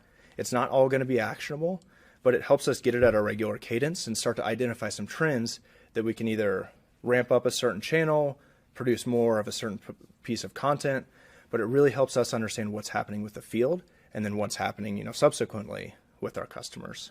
Okay, so we've talked about mindset and foundation and how that's so important for relationship building with sales. We've talked about some of the channels, some of the things that we've deployed and how that's been helpful for us, hopefully helpful for you. Now let's talk about the fun stuff, the deliverables. So I want to remind you, and I'm sure you know, that PMMs are always selling. So when it comes to great programs, great brisket, the product that you're putting out there matters. I'm sure this police officer agrees as well. The ingredients matter, and we constantly have to be selling the value of what we're doing. So the channels, the smoker, whatever you have doesn't really matter if you don't have compelling content to put in it. You can have, a great smoker, but if you don't have a good cut of beef, it doesn't really matter. So we need content and programs that are adopted, and let's talk about some of the ways that we can do that. So good brisket comes from happy cows. Happy cows need farmers that pay attention to detail, that don't use pesticides, that give a lot of free range attention to their cattle. I could go on for days, but I promise you I won't do that. At the end of the day, they're really proud of what they bring to market and they pay attention to detail. Us as product marketers, we need to have that same exact mindset to make sure that we're delivering top quality programs to sales. So I know attention to detail is probably very obvious for a lot of product marketers, but at least for me, I learned the importance of attention to detail on certain things, because it's always a balance of how efficient can we be, but how much attention to detail can we pay, and then how high fidelity is the product. So for us, it's just a matter of making sure that we're really proud of what we're getting out there, because at the end of the day, that's the representation of our brand and how well our programs and our content are adopted. So we need to be ready to go when we're delivering anything, whether it's a dedicated enablement session, or it's just a couple of slides in an all hand. We need to be really, really passionate about what we're delivering and get people bought in to the value that we provide. So there's a couple of ways that you can pay attention to detail and ensure great quality along the way. And oftentimes, probably surprise, surprise, that means bringing sales along for the ride. So in order for our programs to be valuable, they need to be perceived as valuable, adopted, and then distributed to the correct channels that actually drive business outcomes. So how do we hit the mark regarding adoption? There's a few different ways. Whenever we're delivering something, like I mentioned before, we're constantly gathering feedback. So if we have a new piece of content, collateral, a new enablement session, or an adjustment we've made to a certain program, we call out who helped us drive that decision, what feedback we got, and how important that is to us. And we really highlight that person and thank them, because their voice does matter, and we want to show that that matters to continue that perpetual feedback loop. And then secondarily, we bring them into the messaging creation process. I use messaging as a good example because I think it's one of those really collaborative exercises that you do together. This is often accompanying a product launch or something along those lines. If you're trying to put together really differentiated messaging that stems out to everything, bring AEs and SEs in. Ask them for their feedback. Really make sure that they're at the table so that when you're taking this program to your internal audiences and you're delivering an enablement session, you have the voice of a lot of different people within the organization. It's not just you saying, hey guys, here's what we should do because I believe it.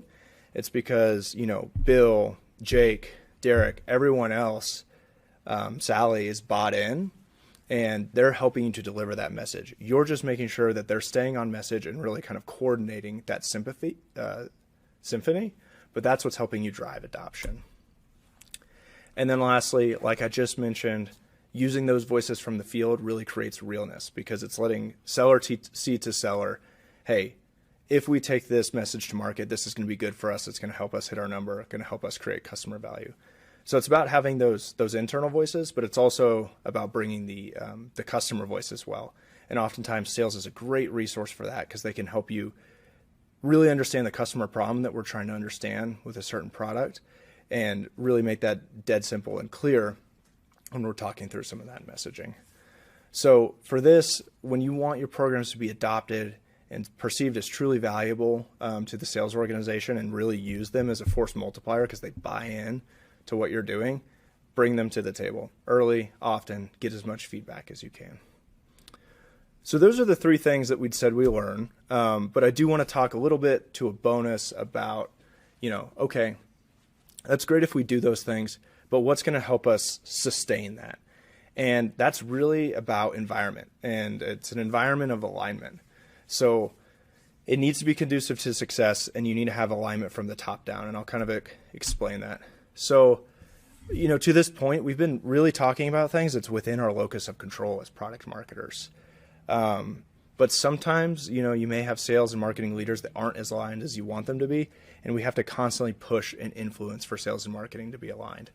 This means those leaders can't care about vanity metrics. They have to care about what impacts the customer, some of the top line corporate objectives, such as, just everybody aligned to revenue and customer value. And then you boil it down from there and focus on the right things together. Because when you can align those teams and sales and marketing are working hand in hand, they care about the same thing, their objectives are completely aligned, it makes it so much easier to do the things that I was just talking about because they're not fighting through any politics. So how do we get started with this? Well, the best way to look at it is just a through line of corporate objectives. So connect the company or corporate objectives to the work that you're doing every day. So when you're building out, you could even start, with your team goals. You look at company objectives. You align those OKRs, whether they're quarterly or on an H1, H2 based system, to what the corporate strategy is for that year or for that 6 months. And then from that OKR perspective, you boil down the individual tasks that you or your team are doing on a weekly, bi-weekly basis. So this means if you're just, updating or creating a new solution sheet, you can point to the corporate objective that's supporting. And that alignment is super, super important so that sales and marketing can really work together. Okay, guys, let's wrap up. Let's review. So we talked about building the foundation for a great relationship by dropping your ego at the door and really focusing on having an approachable product marketing brand. Then we talked about those consistent channels that help you deliver the programs to the field and the power and importance of having content that is both valuable and perceived as valuable and therefore adopted by the go-to-market organization. So this tactic involves bringing in sales early into the creation process for any of these programs. And then lastly, we talked about how top-level sales and marketing alignment is really going to make the whole environment much more conducive to your success. And then lastly, be like Tootsie. I think that's the one takeaway you can have. And, just like the late, great Anthony Bourdain said, it's just a start. Get started, take one of these tactics, do something tomorrow, next week, next quarter, and start that way towards a great relationship with sales. So I really appreciate everybody for taking the time to listen. I hope you got something valuable out of this discussion. Feel free to connect with me. Again, my name's Trevor. Shoot me an email, connect with me on LinkedIn. I'm here, and I'm always happy to talk brisket if you'd like as well. Thank you all so much.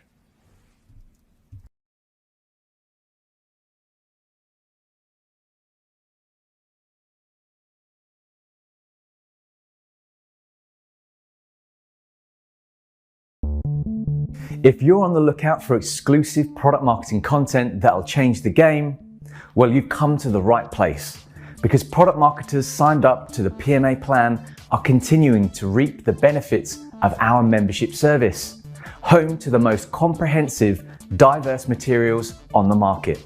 So what do we have up our sleeves? Well, for starters, we give our members access to exclusive articles every single week, featuring insights on trending topics and hot debates.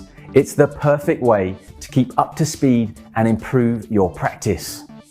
As a PMA member, you'll also be able to enjoy a host of vetted templates and frameworks designed to help you save time, streamline your internal processes, and consistently hit high standards. Well, if you think that's everything, we're barely getting started. In signing up for a Product Marketing Alliance membership, you'll not only get a 10% discount on every future summit, but also unlock every single minute from every single one of our previous events. A staggering 250 hours of video content, whenever and wherever you want to tune in. Just log in, Press play and get instant access to presentations from the very best practitioners in the industry. Exclusivity is the name of the game for our members, with VIP events, exclusive Q&A sessions, and gated networks on the agenda for product marketers who've taken the plunge and treated themselves to a PMA membership experience. Sign up so you can grab a slice of the action. And the fun and games don't stop there. Sign up for a membership and you'll get access to game-changing support from our product marketing mentors and well over 250 slide decks created by our expert in-house team. You'll also gain access to product marketing learning paths, where you can continue your professional development with weekly learning programs covering key topics such as sales enablement, positioning, go-to-market, and a whole lot more. The Hub is exclusive to members and includes a blend of topic-specific videos, guides, and templates designed to help you improve your product marketing credentials in 6 to 8 weeks. And last but by no means least, you'll also unlock our selection of product marketing toolkits, with each containing everything you need to prepare for your next big project and knock it out of the park. Each toolkit includes presentations, templates, and guides, and will arm you with essential insights to hit the ground running. Whether you're planning a product launch, repositioning your product, or reevaluating your personas, we've got you covered. We've said it before, but we'll say it again. You'll be very hard-pressed to find anything better. Tempted? Well, head to productmarketingalliance.com to access all the content, tools, tips, and templates you need to pave your product's path.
Welcome back to Product Marketing Trailblazers.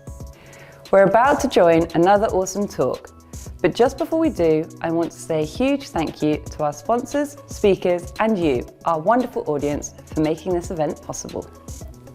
With expert presentations and specialist talks on the agenda, you are in for a real treat today. Please ensure you're sharing your feedback and asking all questions in the comments section of the video, as our speakers will be answering them throughout the day.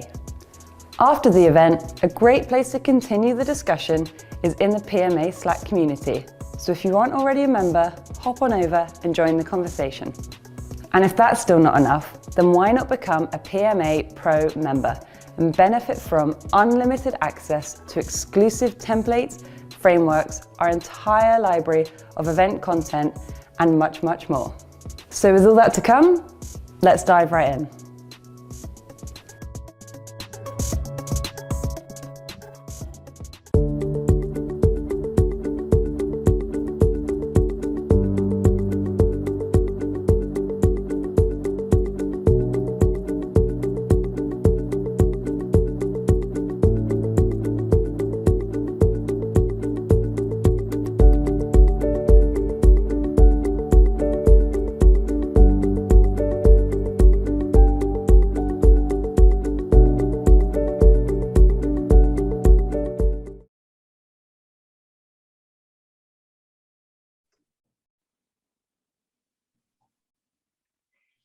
Hi, everyone, and thank you for joining us for this session. It's called Product Marketing's Role in Bringing PLG to Enterprise Sales. I am Jen Steele. I'm the head of marketing here at Reprise, and I used to be a VP of product marketing. Just thought I'd sneak that in there. And I have with me my partner in crime, one of my favorite people ever, Grace Tyson. She is our head of sales. Hello. Also, Jen used to be a CRO, which is another reason. Details. Love working with Jen. Nice to be here. Let's orient ourselves a little bit before we dive into product marketing's role in bringing PLG to enterprise sales. So picture yourself as a very traditional enterprise sales organization, and let's talk a little bit about what that motion looks like today without PLG. So you probably have an outbound team, business development reps, sales development reps, account executives also going and generating pipeline. Hopefully you have a great marketing counterpart such as Jen helping to bring in a pipeline as well.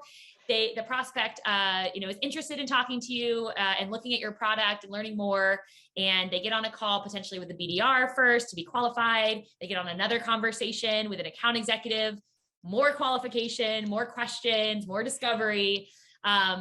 And then finally, after one or two or maybe more conversations with salespeople, who of course everyone loves, they might finally get to see, oh, something funny, Jen? They might finally get to see your product in a product demonstration. Now, they still aren't totally getting to experience it. It's driven by the sales rep. They may or may not get their needs met and their questions answered on that demo conversation. And then finally, they get their hands on the product, hopefully in some sort of trial period or in the evaluation process. At this point, they've sunk a number of hours into the conversations with sales. Your sales reps have also sunk a lot of time into the conversations with the prospect to qualify and understand their needs, and finally to get them into the product. So that's where we are today. And then of course, procurement, legal, buying process, and hopefully they finally sign on the dotted line and purchase your product. That is the state of the world today, typically.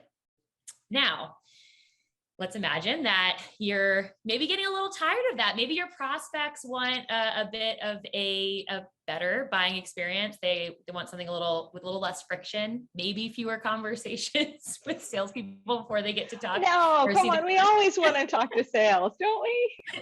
Right? Yeah, everyone's clamoring more sales conversations.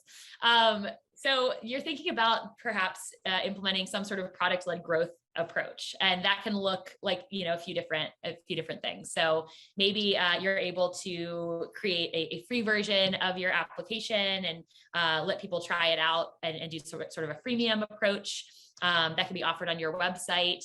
And then if they really want to upgrade and experience the full product capabilities, then they can do an enterprise, go through an enterprise sales process and understand, really get their foot in the door fully with your product. But if you're trying to do that, there are challenges to actually implementing a product-led growth approach. And so the challenge is, how can enterprise sales really go hand in hand with a product-led growth motion? So that's the question. I forgot to click. That was me. Like challenges. Yes. So it is a challenge, and I think there's a natural resistance with sales teams as well to this idea of product-led growth, because there's this question of, is this replacing my role in sales? Will I ever get to talk to prospects again? And also, how does this PLG approach, complement the enterprise sales motion? So that's one of the many challenges as you're starting to think about PLG. And with that, that's really where Jen comes in. Sure, product marketing. Woohoo! So as a former product marketing, I have to say that I love product-led growth. Why? Because we're finally using the product to sell the product, right? We've got more involvement from product marketing. We always knew that we mattered, and now everybody else knows that we matter too. It's phenomenal. I get goosebumps thinking about it. Okay, I'm a geek about this stuff, I admit it. So as a product marketer, obviously tons of superpowers. So what superpowers do we bring to the table as product marketers that are going to help Grace and sales leaders like Grace with their challenge of, talking the sales reps off the cliff of being terrified of product-led growth? So first, you bring your relationship with product. You know how the product works, right? I always say that you don't know what you're doing in product marketing until you launch a product, and then you know everything about that product, right? So you know how the product works, you know the ins and outs of it. Hopefully you're also in touch with product such that you know what your free version or your product-led version will look like. You know the roadmap, you know where you're going, you know how that's going to plug into the story. And then, honestly, most importantly, is you can translate product to English, right? You can, we talk about translating the features to benefits, but it's also just, why are you using it? What makes sense? Where does this fit into the story? You're also going to, the buyer journey. You know exactly how the customer journey works right now, and you've got the full version across sales and marketing, whereas most of your colleagues do not, right? You know how they transition into the product, or at least how they kind of, what stories are they latching onto, what are your go-to-market motions, and you usually know how the demo works and what the sales story needs to be, because, well, at least when I was in product marketing, I often owned the demo deck and demo experience. And of course, as Grace said, when I was CRO, I did the same. And so you take these two things and you can understand how PLG is going to change this brave new world, how PLG will come in and change that first slide that Grace presented, where they don't really talk about the product until about halfway through. And so you take these things and you put them together, and hey, messaging, right? Product marketers, and I mean, a lot of us are writers, right? We're great at messaging. We understand the customer, and we need to use it for sales. So at least in the universe that Grace and I are talking about.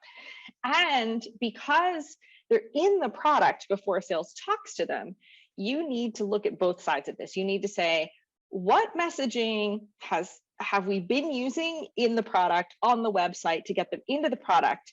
And then how does that story translate into what sales will say? We've always worked towards having less cognitive dissonance in the marketing to sales handoff. But in a product-led growth world, it is absolutely vital that, for example, sales doesn't use a totally different name for doing a function than marketing has used or your guides inside your product has used. So, Grace, you have anything more to say about why sales needs our help with messaging? Yeah, no, yes, a few things. So just underlining that point, it's really imperative to get aligned, and implementing a PLG approach is actually a great way to drive alignment. Creating the narrative of the product and that going hand in hand with the way that it's being marketed is really crucial. Then, I think what we've done well, we have lots of learnings. We've made our own mistakes, right? Through this experience internally. But I think one of the things we did really well was align on the messaging for the sales reps. And that was part of the, we'll get into training and so on in a minute, but that was part of really the rollout for the sales team was, what is the user or potential user of the product experiencing? Where are they going to be in their journey? How are we talking to them and educating them about the product and sort of, reaching out and offering support throughout? And how does that align with what product marketing has put together?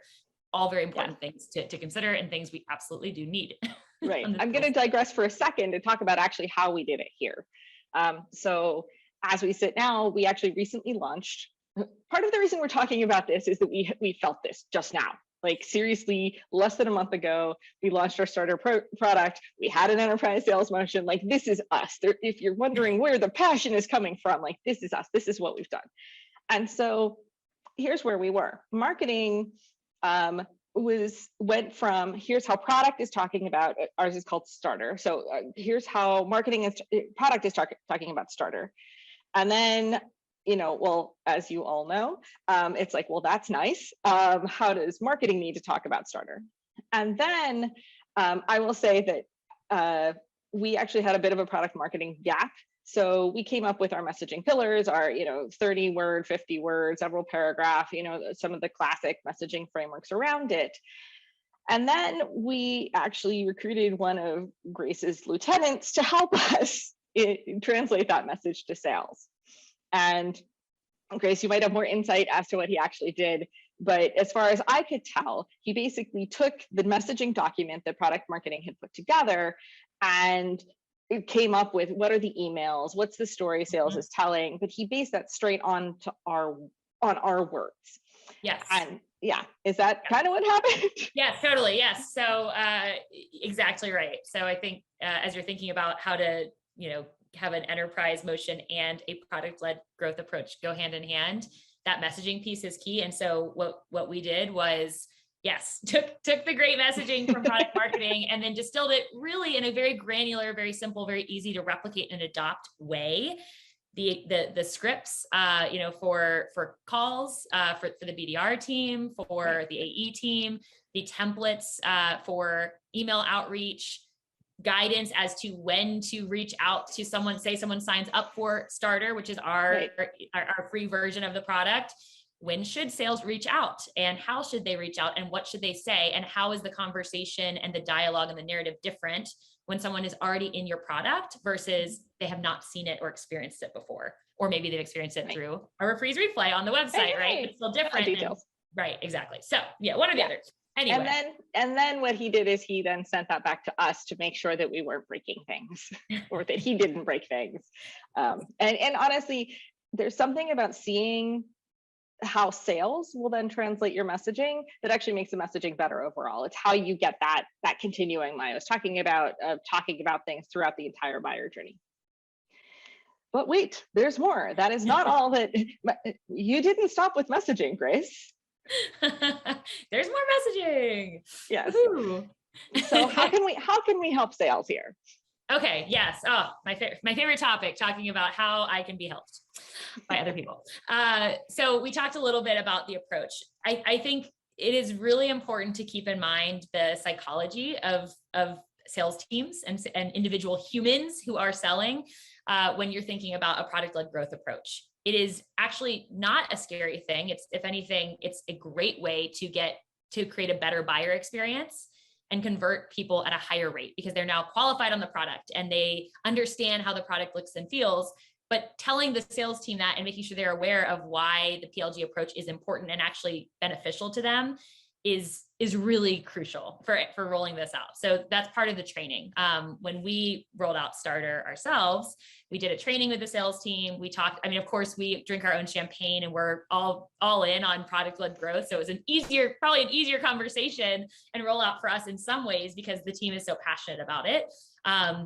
But this is something that is a benefit to them. It helps decrease the sales cycle for them because folks are more qualified. They're getting to experience the product. It allows them to do that in a frictionless way. It allows our sellers to become more consultative. But that narrative is part of the training that is crucial. The why behind PLG and the impact to the sales team, something to definitely think through and talk through with the team. But we worked very closely with Jen's team on that training approach, which was a good old fashioned Google slide deck and an interactive conversation and training session, if we want to get really tactical about it, with our entire sales team to brief them on the approach. That included, as Jen already mentioned, the email templates and the call scripts and the process overview, when to reach out and how and what to say, and how to foster people in their journey with our product. And then I think I touched on the first point. Was there anything you wanted to add, Jen? No, I think that marketing here is very, very fortunate that Grace has sales enablement on her team. And so, as I said before, marketing was running around like a headless chicken for some of the launch, because we also launched some funding, or announced some funding the day after we launched our product, which may have been either the best or worst decision I've ever made. But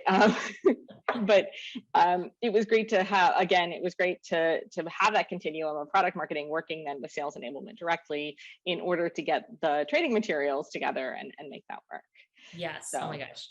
Thank and God. then and then it's interesting because you're talking about where it says product feedback here.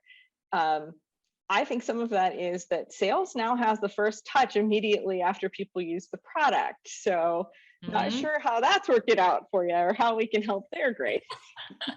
That's actually going well for us. The feedback has been super positive, which is great. And I have, huge accolades for our product team, obviously, and our engineering team. We do have a really amazing solution, but it's true. That is something really important to think through, is how is that feedback being fed back into the machine and relayed and escalated appropriately. If you are getting, if you do roll out and you're getting product feedback, whether it's good or bad, having an avenue to escalate that and close the loop with the product team is really crucial. So thank you for raising that. And then the other piece is the disco and demo motion. So if someone's already in the product, that first conversation that a sales rep has live with that prospect is going to be different than if it's a very traditional discovery call.